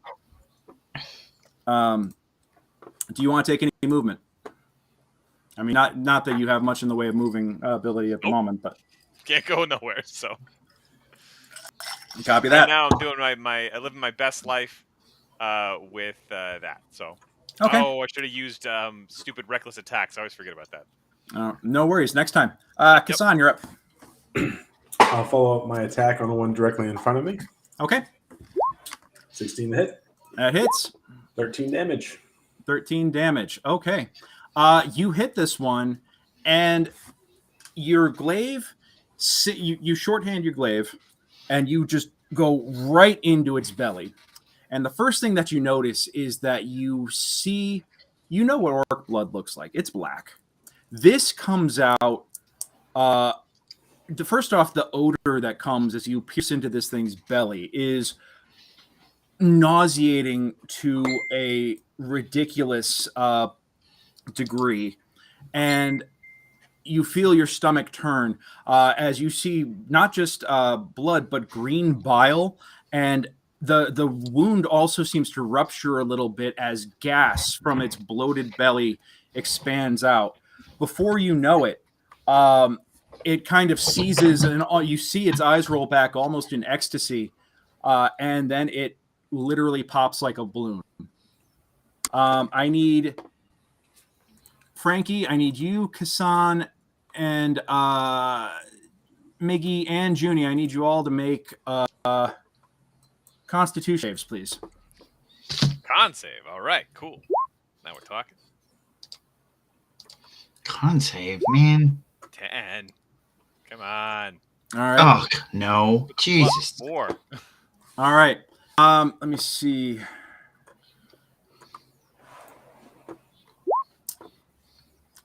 Okay, so let's see. Frankie, you're going to take 13 damage. Miggy, you're going to take 13 damage. Junie, you take 6. Kassan, you take 6. And Frankie and Miggy, you are both poisoned. You'll get another con save next round.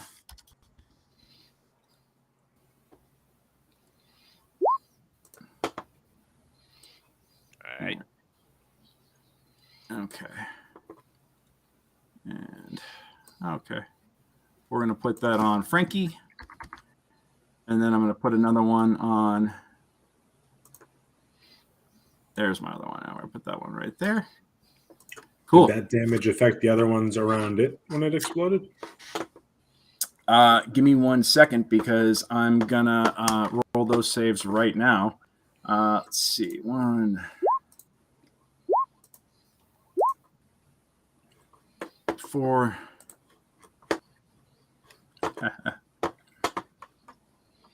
And then, yeah, that's going to affect them as well. Actually, these guys do not have... Well, no, that's the funny thing is that because these guys are already sick, they don't take the full damage on that. But they're going to take... Why is this now lagging like hell on me? Okay. 18.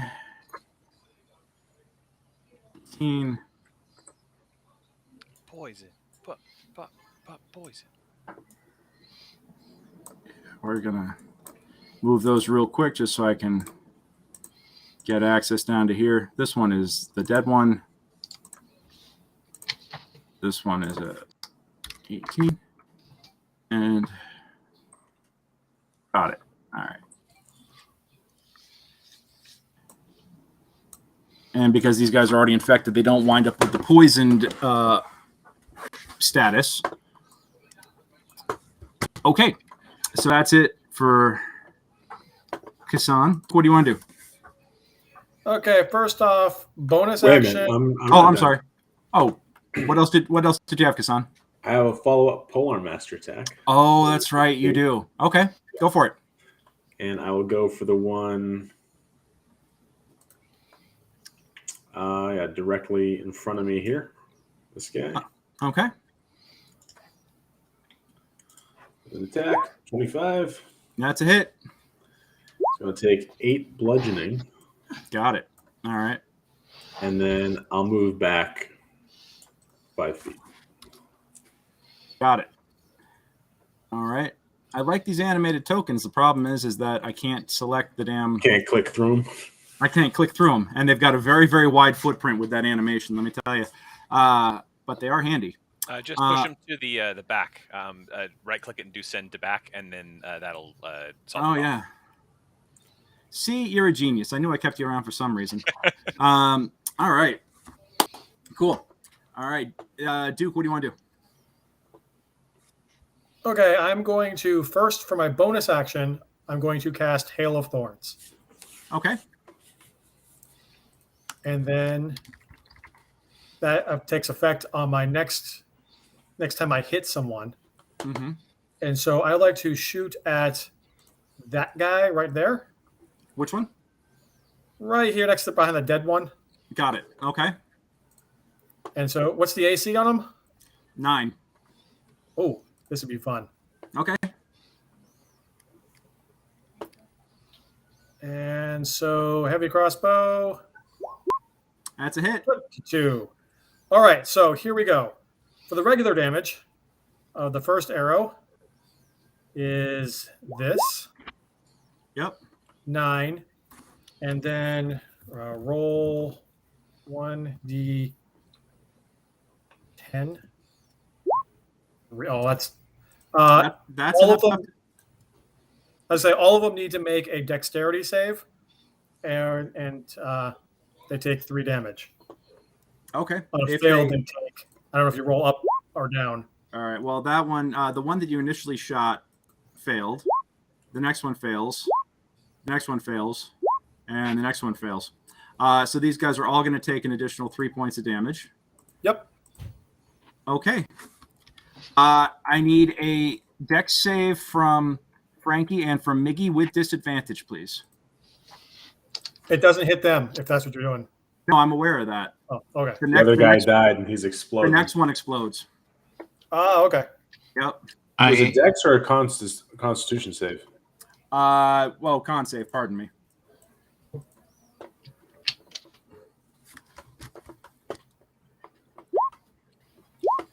Okay. You both. What's the difficulty here? The DC is 13 on the con save. So with a 9 and 11, you both fail. You guys are each going to take 11 poison.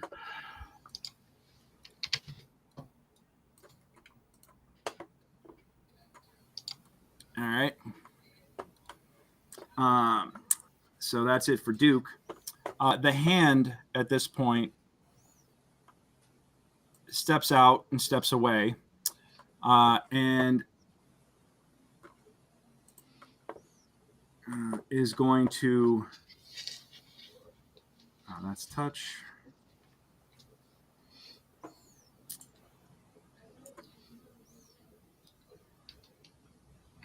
Concentrate. Okay. I need charisma saving throws from June, Kasan, and yeah, can he get Duke? Let me see.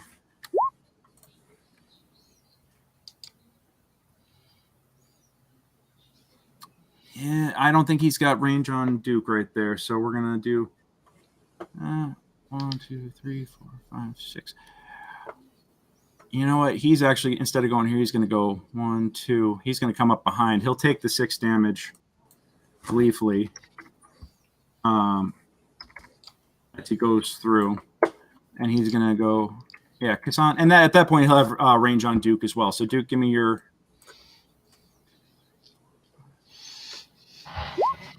Actually, never mind. I'm wrong, Duke. You are just out of range on that. So, it'll be Miggy. God.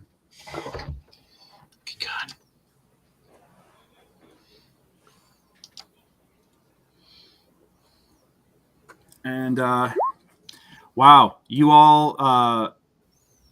Junie makes it. It's a DC 12. Junie makes it. Kassan fails, and Miguel fails. You two are baned. So you now have a minus D4 on your on your rolls. Subtract the number for attack roll or saving throw.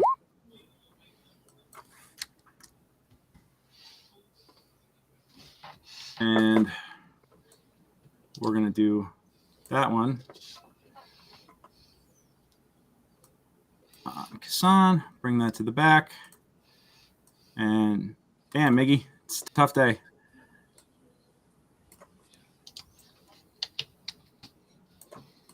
And we're going to send that one to the back as well. Okay. And then now the Orog is going to 1, 2. We got all these exploding ones that have no deck save involved. I'm just like, what? My fucking Shield Master does not help me here. Yeah, no, because they go up in a cloud. Yeah, I'm just saying. It's like, this is not what I'm designed to deal with. 1, 2, 3, 5, 6. I am designed to deal with this, and I'm still just rolling so poorly it doesn't matter. And now the leader has come back up and around the backside and goes through the give me a roll the D4 for me, Lady Midnight. Goes through the alchemist fire without even thinking twice about it. And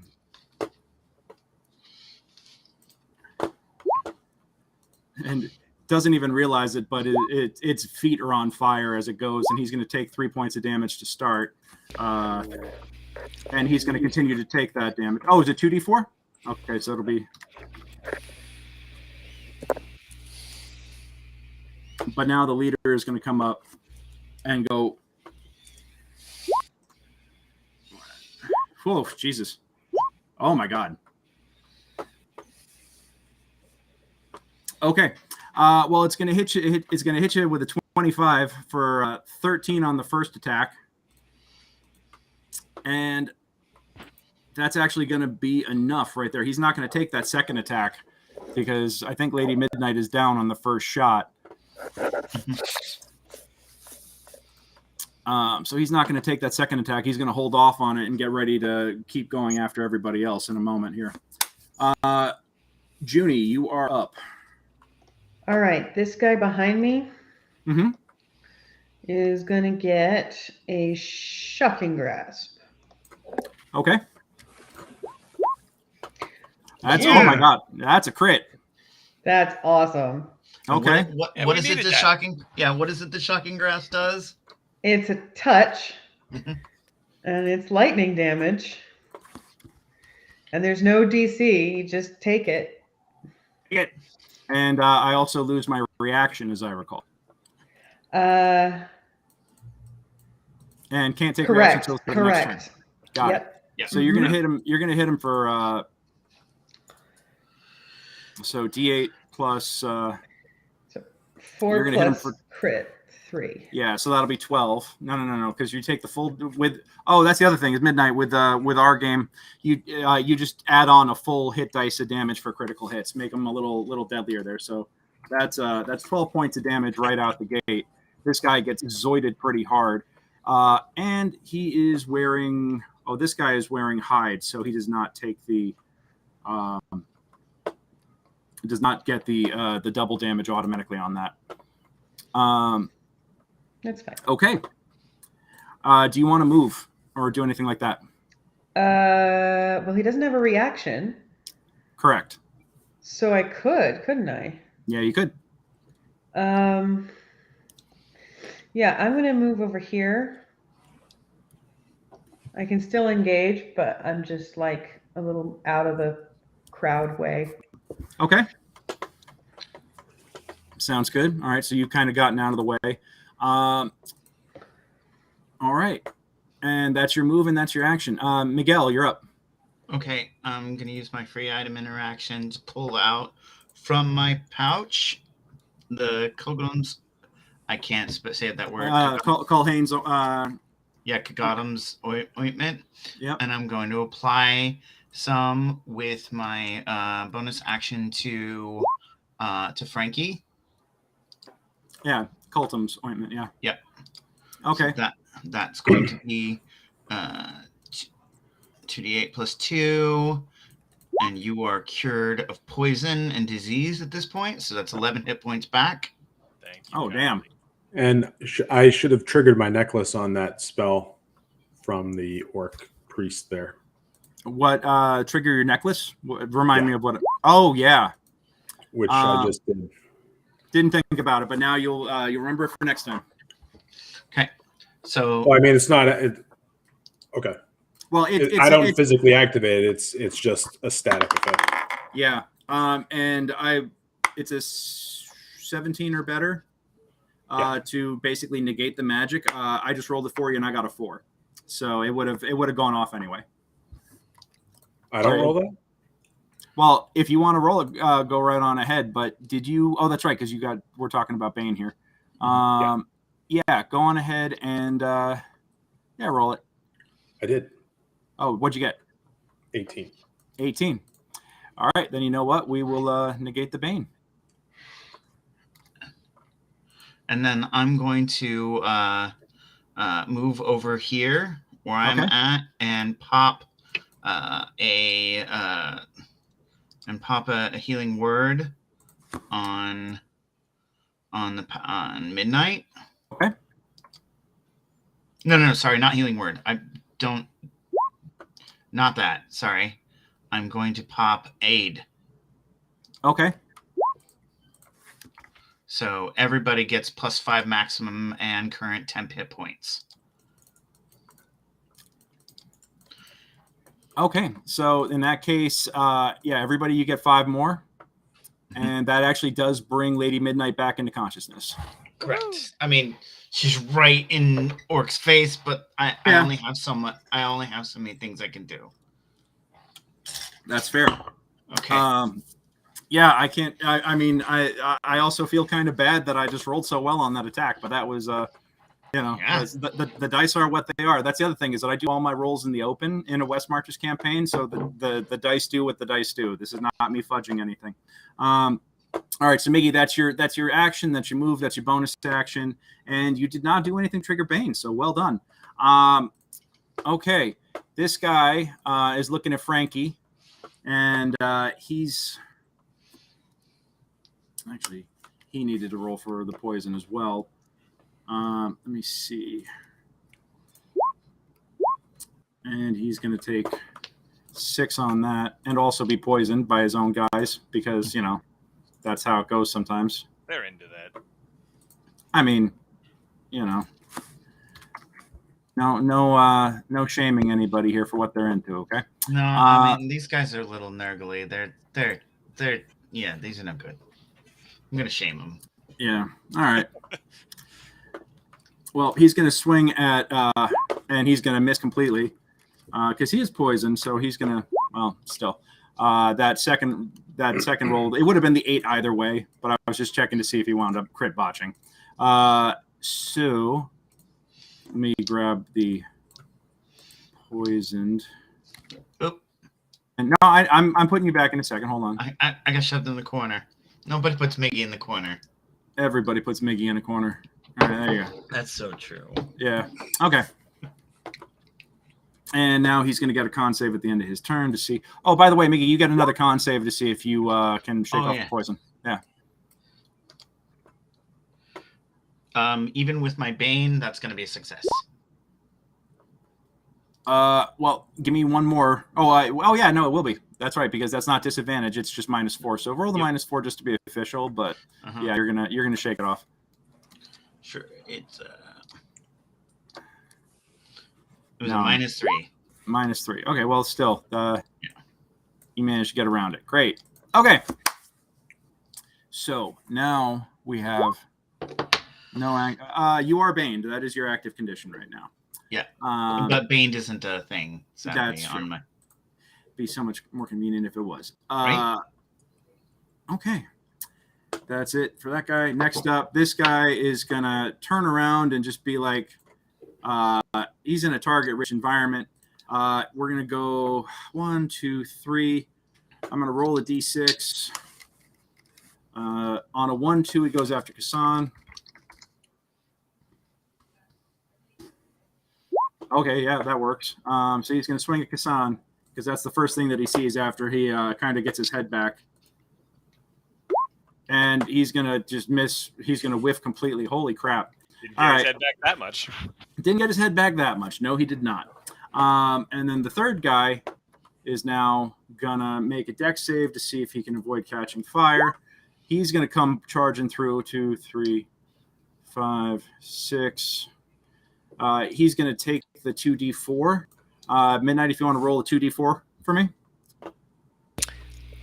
Am I misreading that? I thought it was 2d6, but maybe I'm wrong.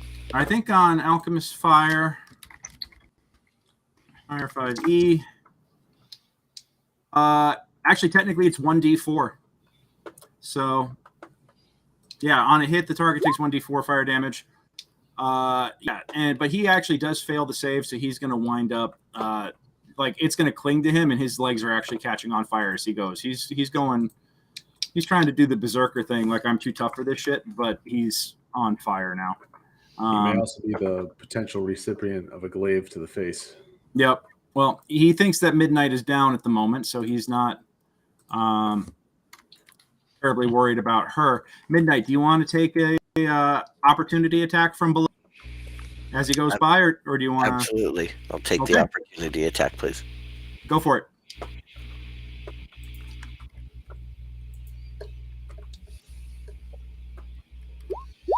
That's a hit.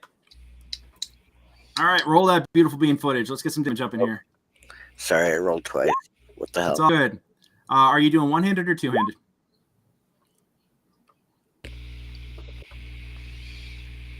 We'll go with the one-handed damage actually more. So I'll give you that one.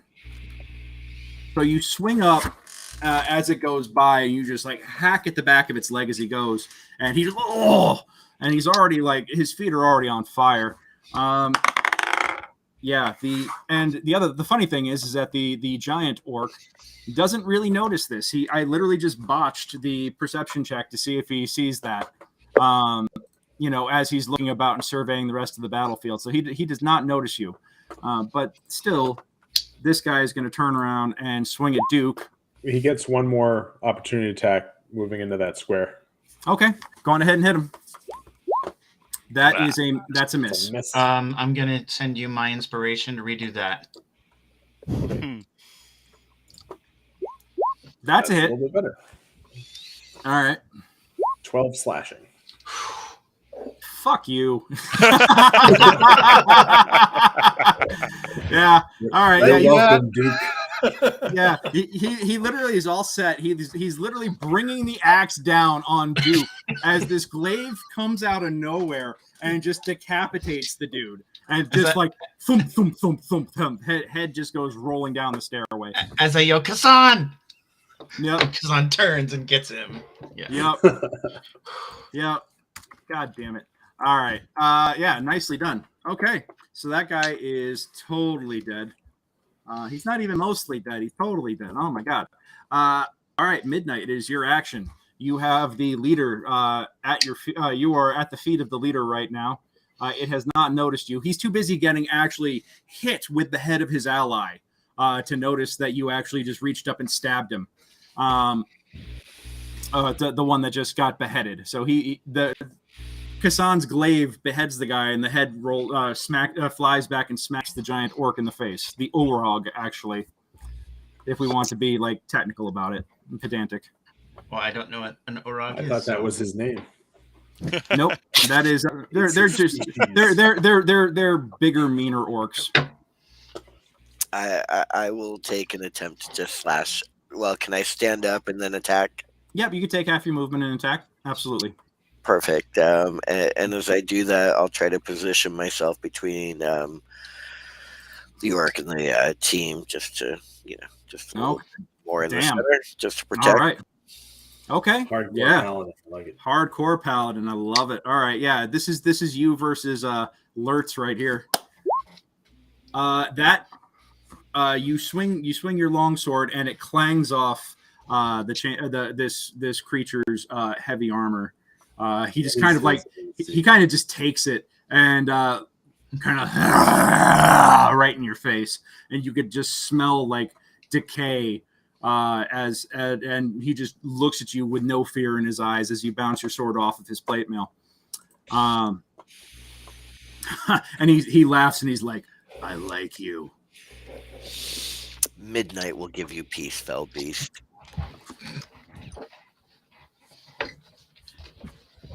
All right. Now it is up to the other nurtured ones. We're gonna have. I'm gonna send that to the back because I don't want to be grabbing that. We're gonna have him go around, and that's actually 10 feet of movement right there for him. Or 10 feet, 20 feet. His speed is 30, so he will get to here. I'll take that attack of opportunity. Go for it. Oh God. Yeah, get him as he's going. Nope. That hits. 9 hits. Does it really now? They're just wearing loincloths, Frankie. Yeah. All right. Well, 11 damage, I guess. 11 damage plus your raging. Yes. I will not forget that for the 8 millionth time. Yeah. So he's at 2 hit points. He takes the axe directly to his back. He stumbles forward the additional 5 feet, and you see him fall to his knees, and he yells out something which Kassan, you recognize him here. You recognize this scream that it gives out. No, he literally says, "Your trust, receive me!" And he literally rips out his own throat. And he explodes in a cloud of toxin. So I need Duke, Midnight, this orc right here who's not doing great, and Miggy and Kassan all make con saves. Oof, oof. Yikes. Con. All right, so everybody fails. You all take 9 points of damage, and if you aren't already, you are now all poisoned.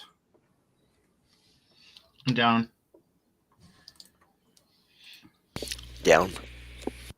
And con. Constitution 18. So this dude actually makes the save. He's still going to take half, which is enough to finish him. So he's going to go down in the cloud as well.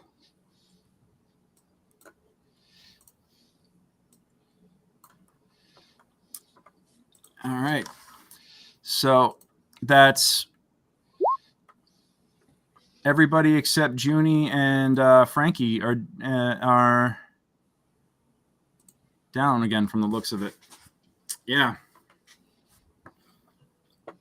Okay. I'm still up. Oh, well, Duke, you're up. Oh, so that's 3 of you guys still up. Okay. That was actually the first damage I took. Oh, wow. Okay. And so there we go. Wait, it was 9, right? It was 9. 9 I had aid. Because I had aid. I'm still up. Oh, you're still up. Okay. I'm still up. Okay. What are you at now? I should I was at 12, so I should be at 3 hit points. It was 9. Sorry, I was looking at my D&D Beyond. It said 7, and it didn't reflect the aid. It's all good. Yeah, don't forget about the aid. All right. So that means that Kassan and Midnight, you're both down. Why did my hit points go from 27 to 0? I thought you said you were down. I said nothing. Oh, Midnight who else said said down. Yeah. Oh, I misheard. Yeah, that was Mikey. Yeah, I'm that down was 227.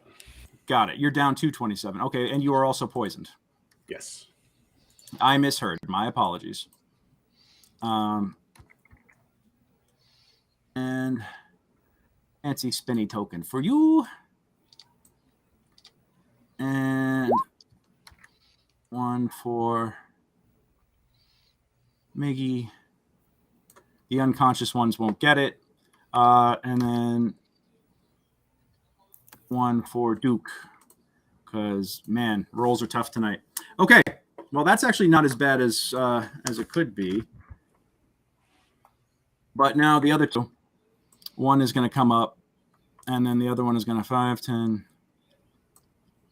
And they're both going to come up and swing. One at Kassan, one at Frankie. 14 on Frankie, probably not going to do it. And then 9 on Kassan, ain't going to do it. I definitely dodge out of the way. All right, Frankie, you're up. All right. Miggy is down. No, No, I'm at Miggy 3 is not hit down. points. He's I forgot very- about aid. Oh, got it. Good. Okay.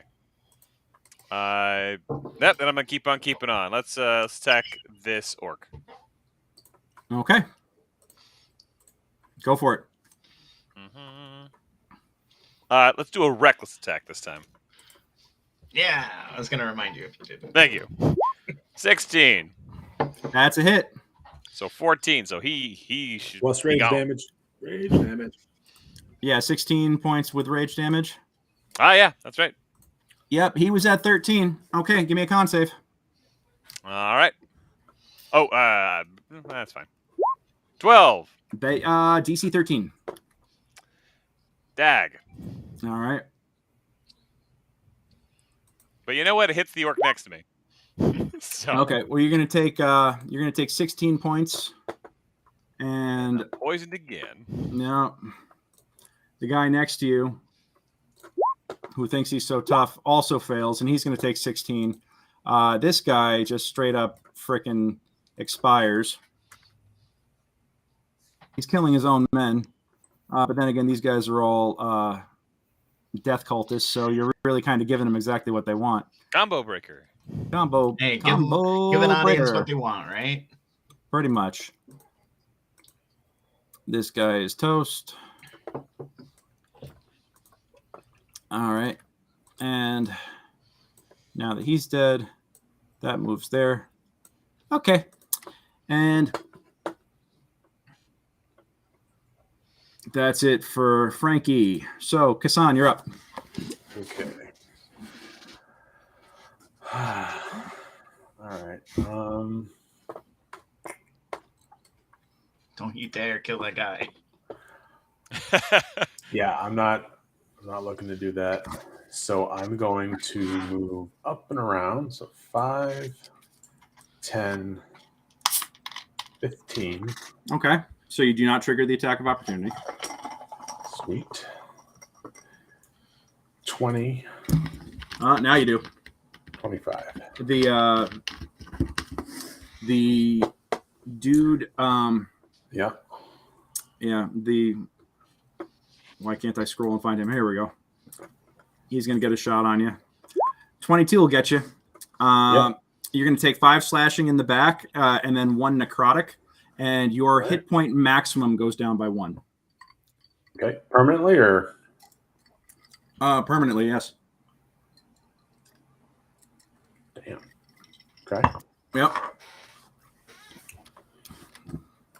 I will bonus action Mm-hmm. hex this priest down here, Okay. and I will attack him. What's his AC? His AC is cheap ass. It is. Oh no, it's Duke. 12. Okay. That's a 25 hit. Yeah. We'll start up with 13 slashing, plus 6 necrotic, Oh man. All right. plus Polar Master follow-up. Not going to hit. Not gonna hit. All right. Well, yeah. With a crack, you just like go right into him, and he just kind of looks very surprised at this. Now you are baned, but 25 you're gonna hit regardless, even if I. So yeah. Got it. Okay. Cool. Constitution check.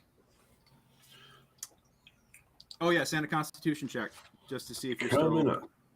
We may lose concentration. you actually do have to do you actually have to roll that at disadvantage because poisoned. So give me one more roll on that attack. Okay, so yeah, you're not going to hit him.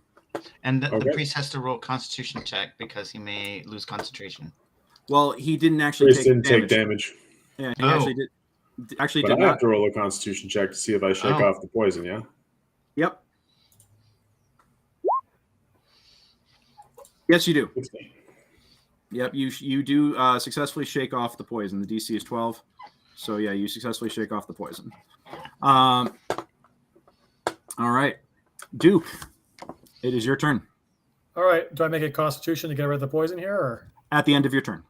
At the end of your turn, okay. Mm-hmm.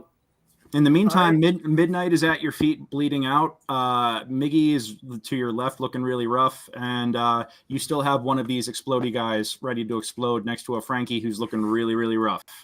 I'm just giving you a quick sit rep. And Lurtz is like 10 feet from you, looking to fuck you up next. So. Yep. So I'm going to move no matter what. Okay. Over here. Okay. Because I don't want to get killed here, and then I'm going to give a potion as my action to Miggy there. Okay. Which is just one of the standard ones we got in the beginning there. So I think that's only a D4. It's 2D4, yeah. Yeah, 2D4. Okay. Want me to roll, or do you want to roll it? It's 2D4 plus 2, so I'll just roll it. It's fine. There you go. Thank you. 7 hit points back. All right. And then for my bonus action, I am going to use my crossbow, a hand crossbow, and I will shoot. Let's go with that priest back there. All right. Light him up. You can actually see him thanks to the Moon Touch longsword Frankie is wielding, so you actually don't have any sort of disadvantage on this attack roll, even with your crappy human eyes in this. Oh, okay. Well, then dark ignore place. that. Just take the first one. 19. 19. You hit him. So roll your damage. 6 piercing. Okay, so you actually shoot him right in the side, and he's just kind of like, ugh. And now I have to make a concentration check. Yep.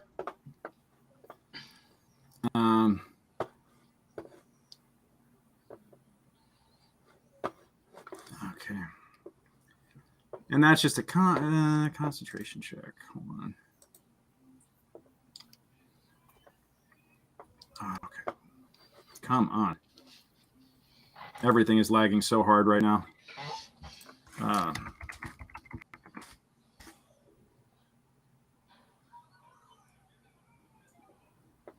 Okay, so his DC is going to be 10.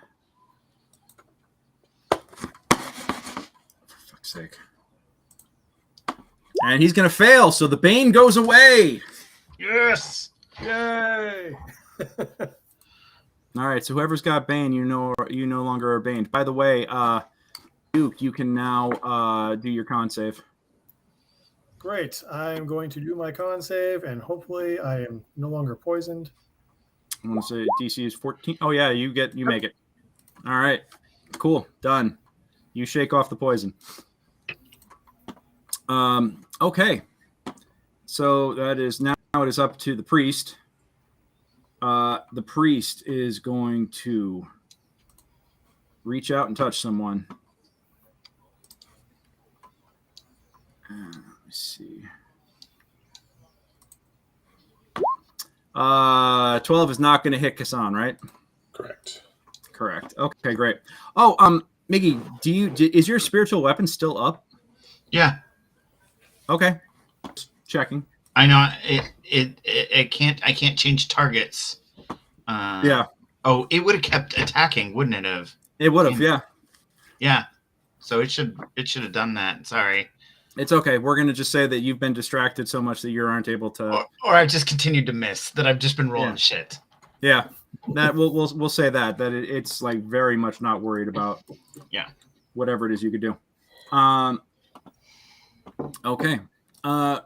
And it's gonna try and reach out and touch at you with a spell that just drips black energy, and it misses, and he just gets really freaking pissed off at that. Now it's time for Big Man. Big Man is gonna come up, and he is gonna just come lumbering up the stairs here. And he's going to see, the first one he's going to see is Miggy.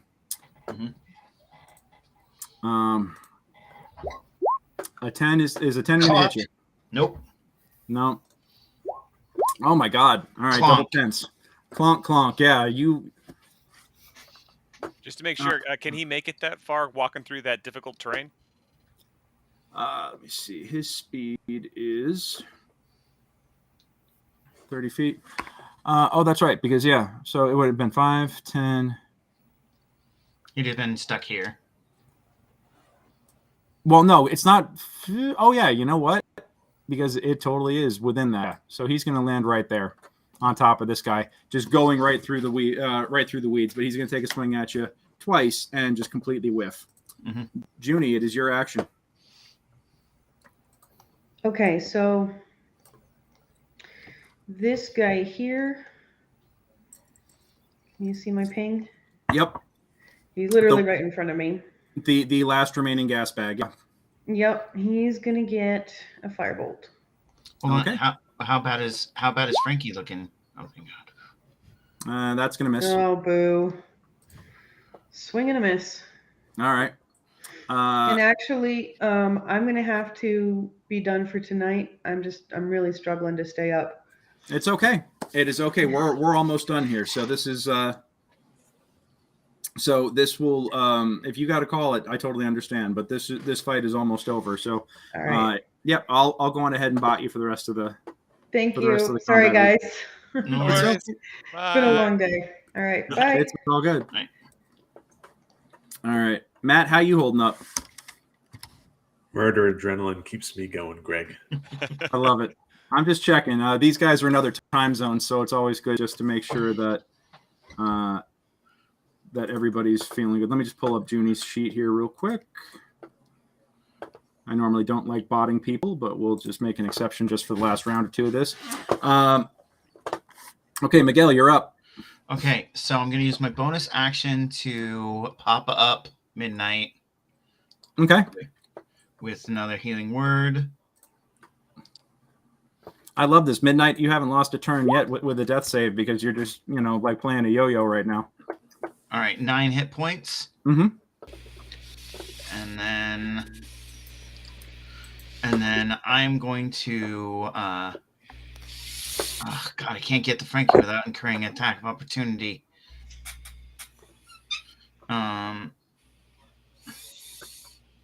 So then I am gonna what's this guy's AC? 18. 18. Oh, I can't guarantee a hit. I'm gonna roll my spiritual weapon attack on the priest. Okay, go for it. Just easy, like hold on, spiritual. I'm just gonna as though I cast the spell again. It's just the easiest way to roll it, but I didn't. Yep, actually... go for it. 18 with 10 damage. Got it. That's a hit. Yeah. So yeah, the spiritual weapon out of nowhere. Kassan, you watch as the spiritual weapon finally takes a bead and just cracks this guy upside the head, and he just Okay, it kept getting spun around by that the daggers. The cloud of daggers. Yeah. Spiritual weapon. Mm-hmm. And then so for my action, mm-hmm. I guess I am going to I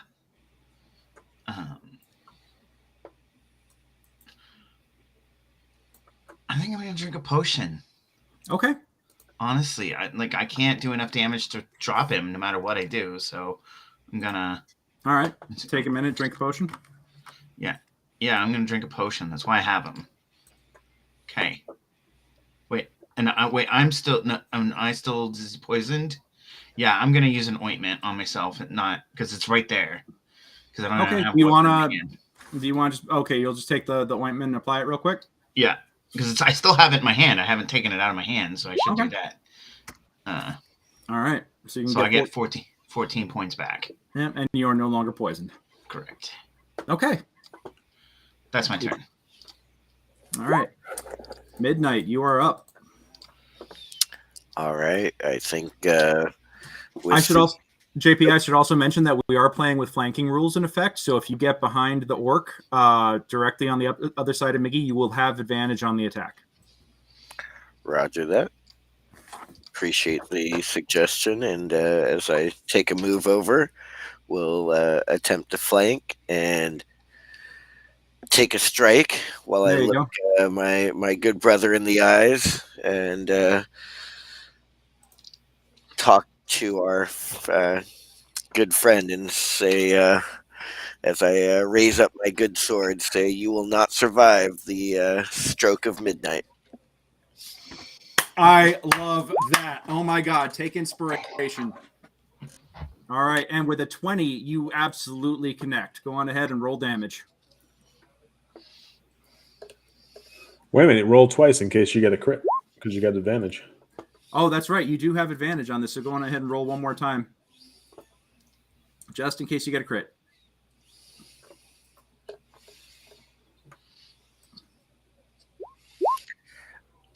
Not damage, to hit roll. Oh yeah, give me one more attack roll just as a crit check. So D20 plus 3. Okay. So still you get a solid. And is this one-handed or two? One. One-handed. Okay, not a problem. So yeah, you go on ahead and connect in and it just like for once you actually do find purchase. Your weapon actually does find purchase between in one of the soft spots, and you go slashing into that. He roars in pain as you draw black blood from this gigantic orc. All right, now it's up for the last one, the last remaining walking booby trap, as it were. He is going to come up to Frankie and attempt to attack him. Does a 17 hit? Nope. Okay. Got it. All right. And he is going to come up this way, begging for an attack of opportunity to hit him. Begging. Yep. He's going to be denied. Yep. And he's just like, no one, you will not harm my priest. Frankie, it is your action. Kassan, you're on deck. I'm still mad. I'm definitely taking that attack of opportunity. Oh, Of course he is. you dumb shit, motherfucker. All right, go for it. He can't stop himself. Yep. Yeah. Yep. So 9 on that. It does not kill him, but it comes down. It's 11. 11 points of damage still. Oh, does 11. not. Thank you. Does not kill him, but he looks like he's about ready to rupture as he comes rolling up to Kassan. Okay, and Kassan, it is your action. You've got a cloud of daggers on one side. That's my attack. That was his reaction. Oh, that's it. Turn. Oh, that got it. Oh, so Frank, that's right. Okay, Frankie, you're up. All right, so because I don't learn nothing. Yeah. Let's go ahead. Actually, technically, you're poisoned. You should re-roll that attack of opportunity because. Yeah, you right. Yep, you're poisoned. So sorry about that. I've got these floating icons now, and I'm just like, God, you still just destroyed him. Yeah, that's fine. You're good. Actually, with a 13, so he's at 2 hit points. Yep. All right, and I'm gonna recklessly attack him so that way I can negate my disadvantage on this thing. Okay. So, sorry, Kassan. Here we go. Boop. Nope. That's a miss. It sure But is. you get advantage because you're flanking. Oh, right. I'm very entertained. Yeah, he totally. Hooray! I'm definitely down. Con saves for both of you.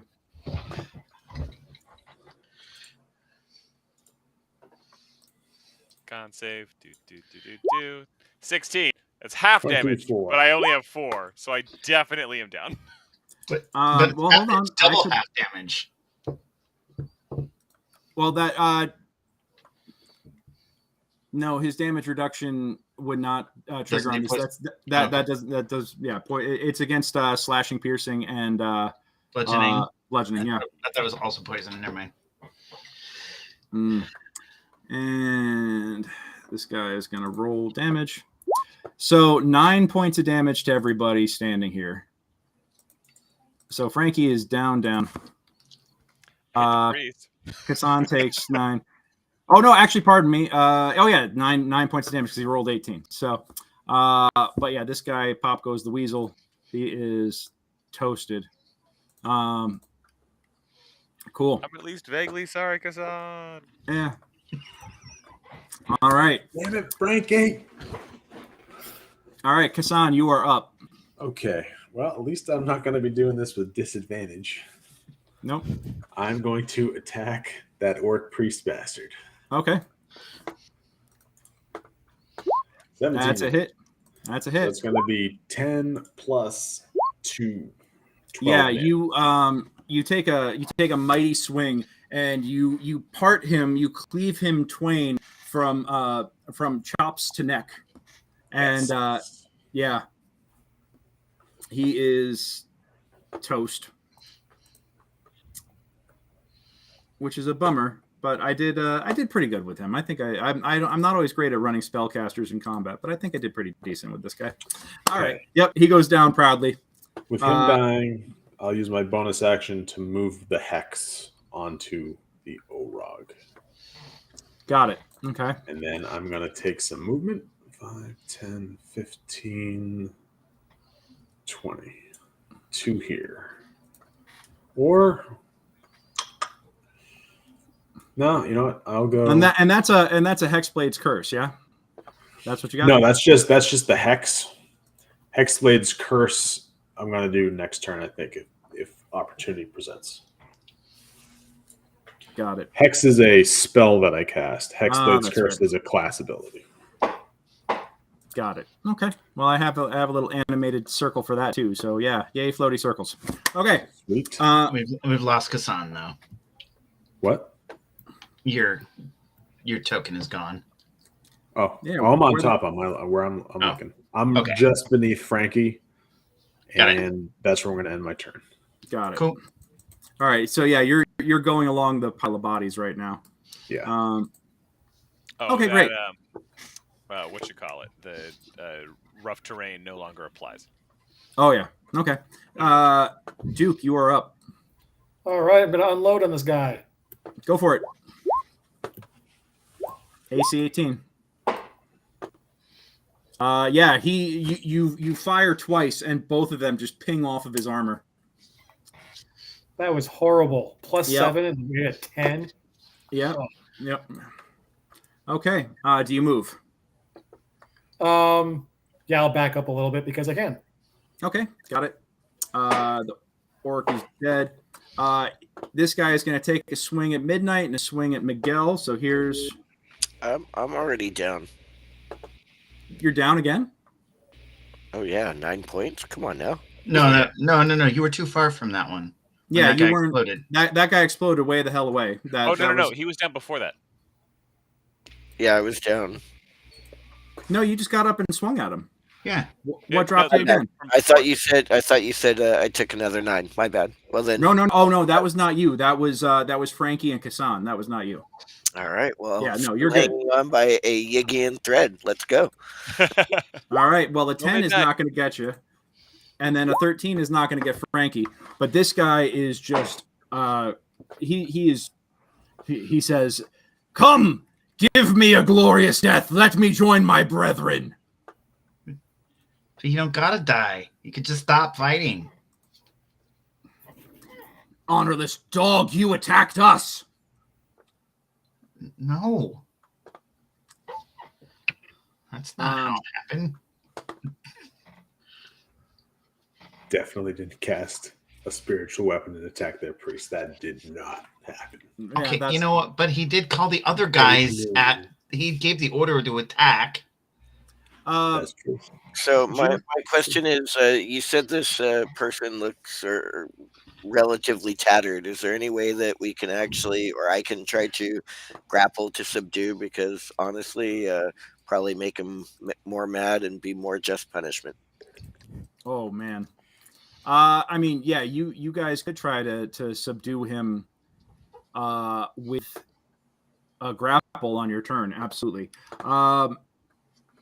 I think Oh, do I dare? Am I going to really do this to myself? Honestly, I feel like that this is exactly what June would do. Extra D6, disadvantage on that ice knifing? No. with you guys right there, absolutely not. But What is she, Frankie? yeah, no, she looks at you and goes, Miggy, should we? You're right. He doesn't have to die. What? I'm gonna try something. Is she gonna sleep him? Sleep him. Sleep him. Upcast, sleep on him. Yes. No, she's gonna she looks at him and she says, "Friend, there is no need for further violence. Your allies have been sent to their to the beyond, and you need not join them." And she's going to cast Charm Person. And now I get my save, which is a Wisdom. Orcs are known for great wisdom. All right. I always feel like this should be a charisma save. He fails.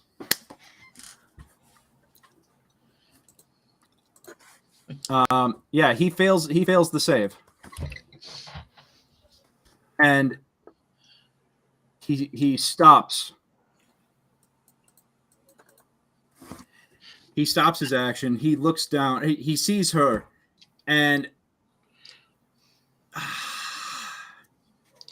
actually, I get advantage on the save. Damn it! Hold on, I get advantage on the save technically, but I still fail. And Cloud of Daggers goes away. Well, no, Charm Person is not a concentration spell. Is it not? Oh, it's not. No, it just lasts for an hour if you succeed. Oh wow. Yeah. So he lays his weapon. He hears her. He lays his weapon down. He looks around, and he says, "This is true. Your trust has been honored with the bodies of the noble fallen." So you're not going to keep trying to kill us?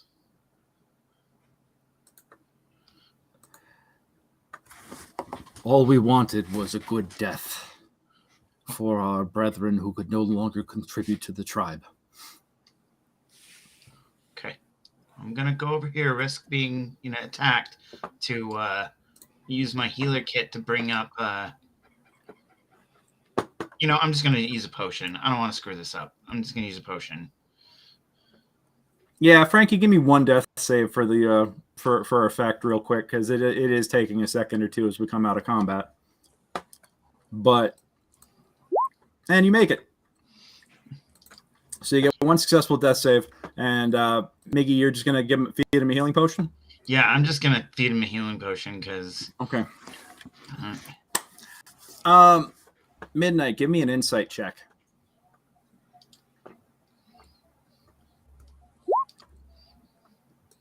Seven points back up for Frankie. And all right. Yeah. Midnight. He drops his weapon, he drops his aggressive stance, and he kind of like stands there panting. And his shoulders kind of sag, almost defeated in a way. But he looks at the red-headed caster and is just like,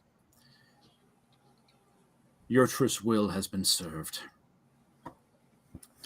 Now, of course, now you think that this is a evil god of death, but not one that serves undead. Just putting that out there. And that this tribe is clearly uncivilized, but it is your action. What would you like to do right now? This enemy has ceased combat. Yeah, no worries. I'm going to move over to Frankie and lay on hands my 4 points. Okay. All right, so Frankie, you are up at 11 now. And you, because you lost consciousness, your rage is gone.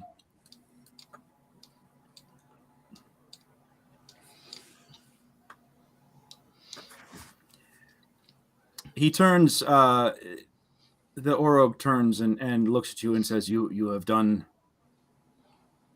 You have done my tribe a service today." Yeah, well, you serve like it. I guess service hurts, right? I do not understand. I don't know. It's a saying. I don't really get it either. But like we did service for you, and it really hurt. So I guess maybe it's kind of right. Well, you are proven warriors. You have my respect. Yeah, well, that's nice. I mean, you're pretty tough. I'm not gonna lie. It's getting a little scary. But if you're gonna have to get out of here alone, be careful. The Barrows is dangerous. Also, and I'm sorry all your friends had to die, even though they're what they wanted.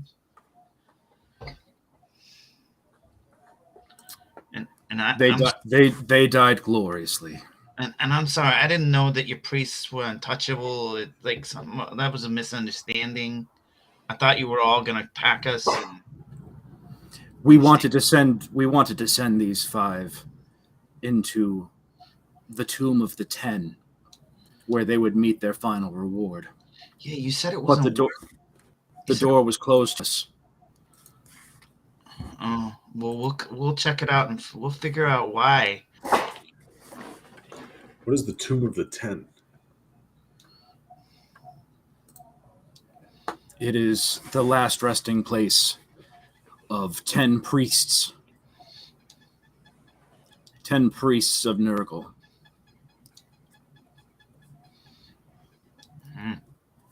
What did you expect would happen in the chamber? Our warriors would meet an honorable end. They were not capable of much, but they wanted to go out fighting on their feet. We would send them up against an unbeatable enemy, and they would die gloriously. Or is something else in there with them? We do not know what lies exactly beyond that door, but this is where we go to send the nurtured.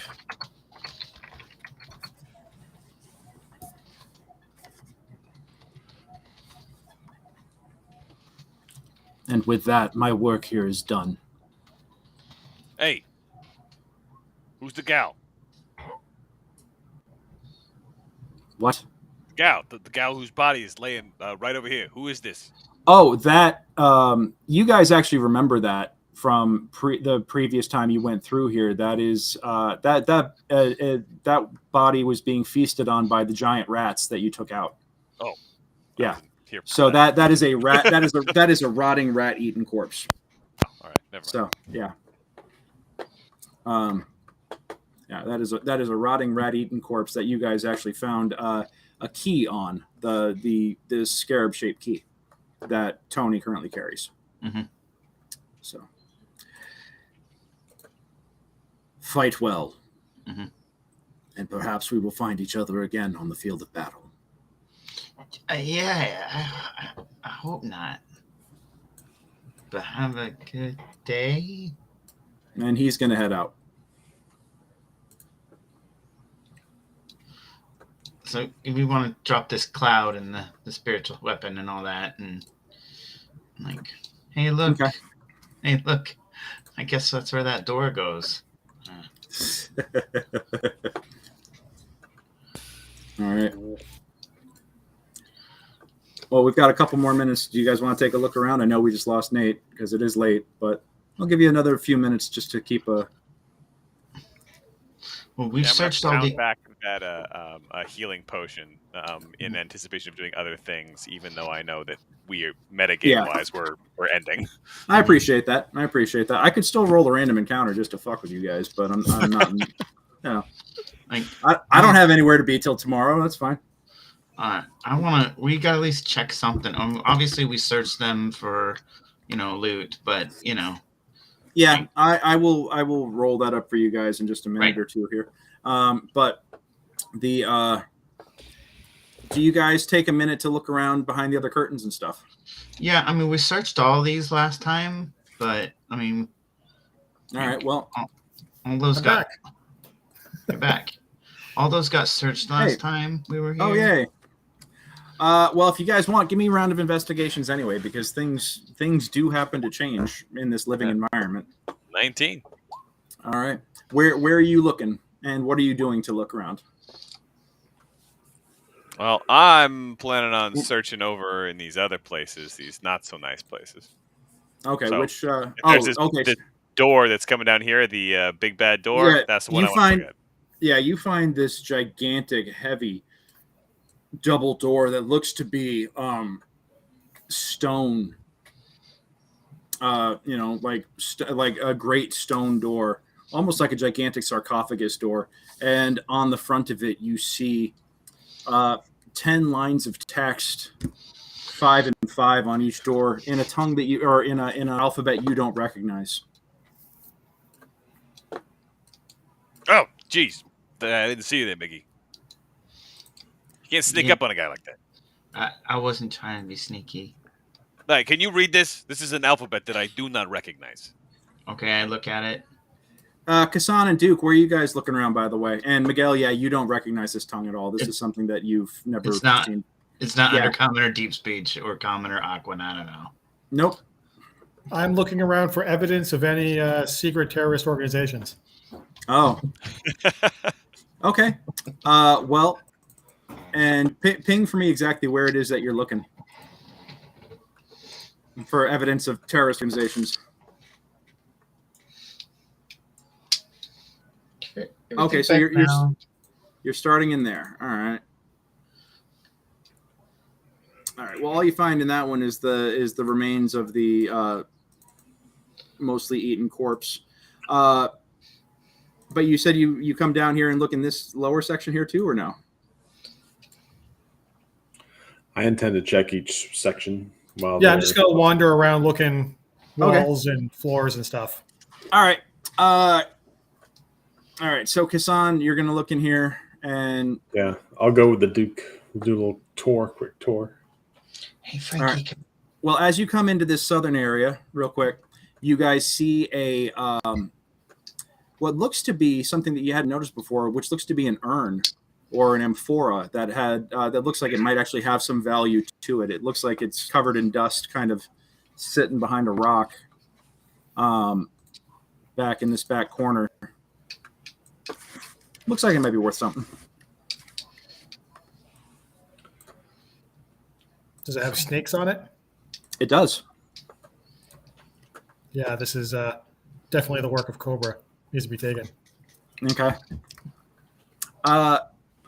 Mickey, you're going off and doing a little exploring, huh? Yeah. I'm trying to get Frankie to come with, so I don't go by myself. Where are you going? All right. I'm not supposed to go places by myself. Come on. As you come down here, you see this. You see that the door on this room hangs in splinters. It looks like it was bashed in. Like hangs in splinters, or like in Uncle Skelfie? No, like actually like hangs in chunks. Like there's like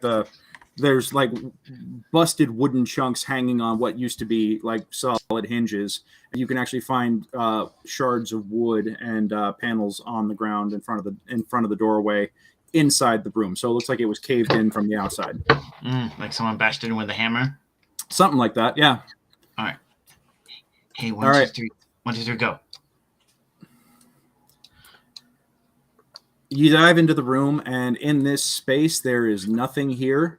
I just have to move you real quick because I need to get access to my little note token. Hey, Mickey, you found it. The room full of nothing. Good job. This room is decorated in a bas relief depicting a setting sun. It's actually quite lovely. As you look around with your light coming upon it, yeah, it's got a lovely sun mosaic.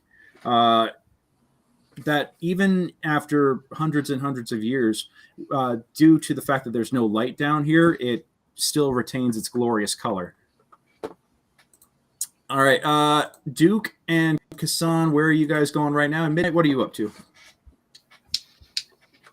Oh, I was administering some personal healing and some first aid to myself. Copy that. Okay. And Duke and Kassan, are you guys moving on to the next Little I just quiet want area. to check each of the alcoves. Okay. Yep, I'm going to follow around Kasan. Give me an investigation check for the next one. Oh, that I see.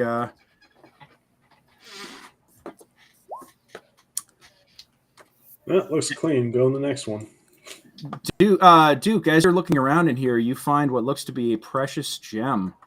You find literally a gem in the rough. Nice.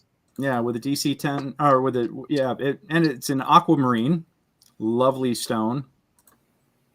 Do you take it or do you leave it? I never leave a marine behind. Oh God! Oh, boo! Boo! Rocks fall. Rocks fall. Duke dies. All right. I'm in the sunroom. I'm safe. Yep. All right. And Frankie and Miguel, where are you guys headed now?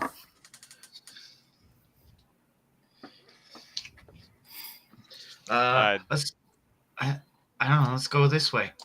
Hey, It's kind of a beautiful mosaic. You think maybe we should, like, I don't know, explore it or something? See if maybe there's some kind of hidden passage or untold treasure within.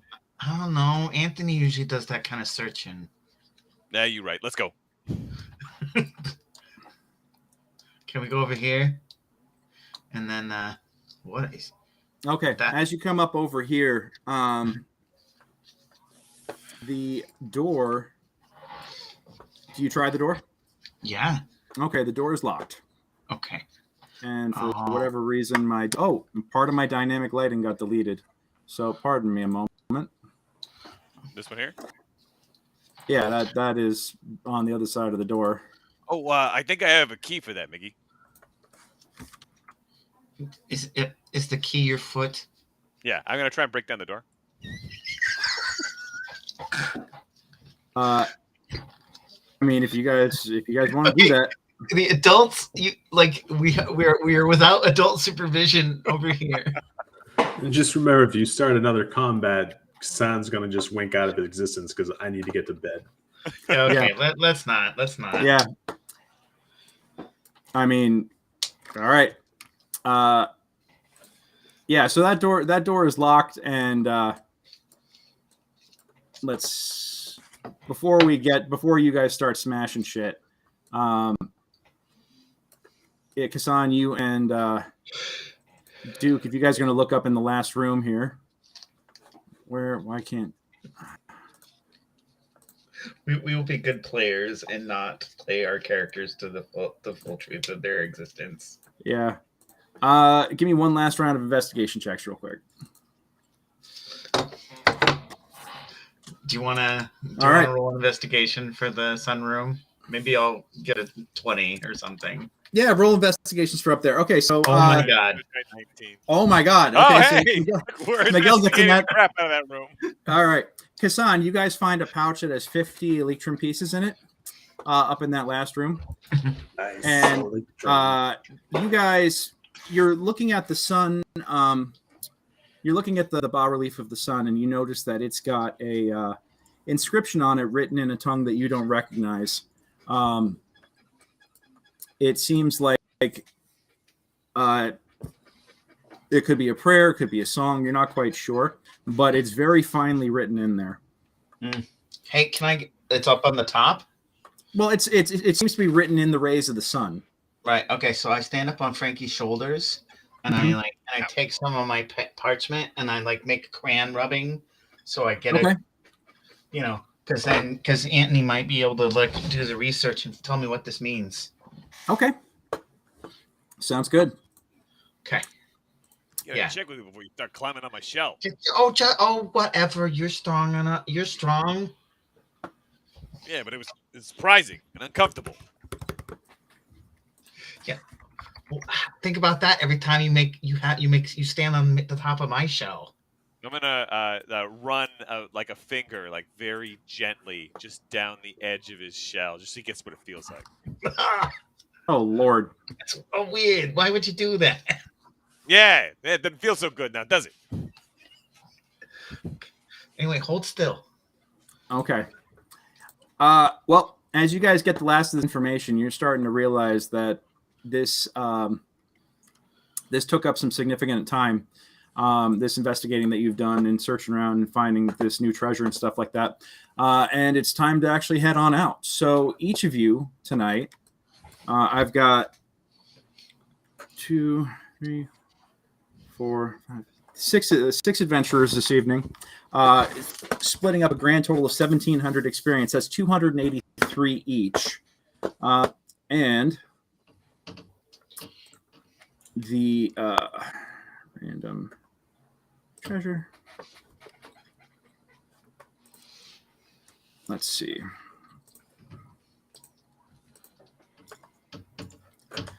I'm just totaling up the treasure that you guys found, other treasure that you found for slaying these creatures. And it's all gross.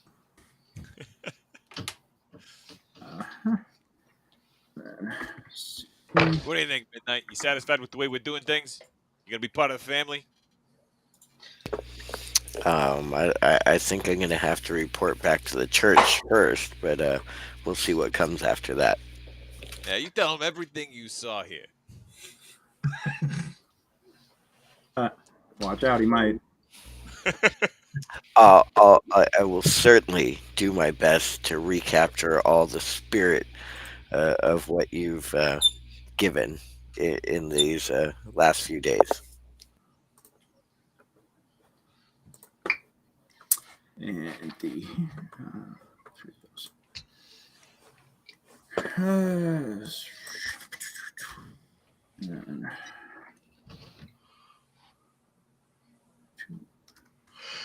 All right. So at the total, after, in addition to all the other items that you found, you get a total of 23 gold, 11 electrum, 22 silver, and 69 copper. Nice. With 283 experience. Nice. Yep. 283? 283 XP. All Yep. right.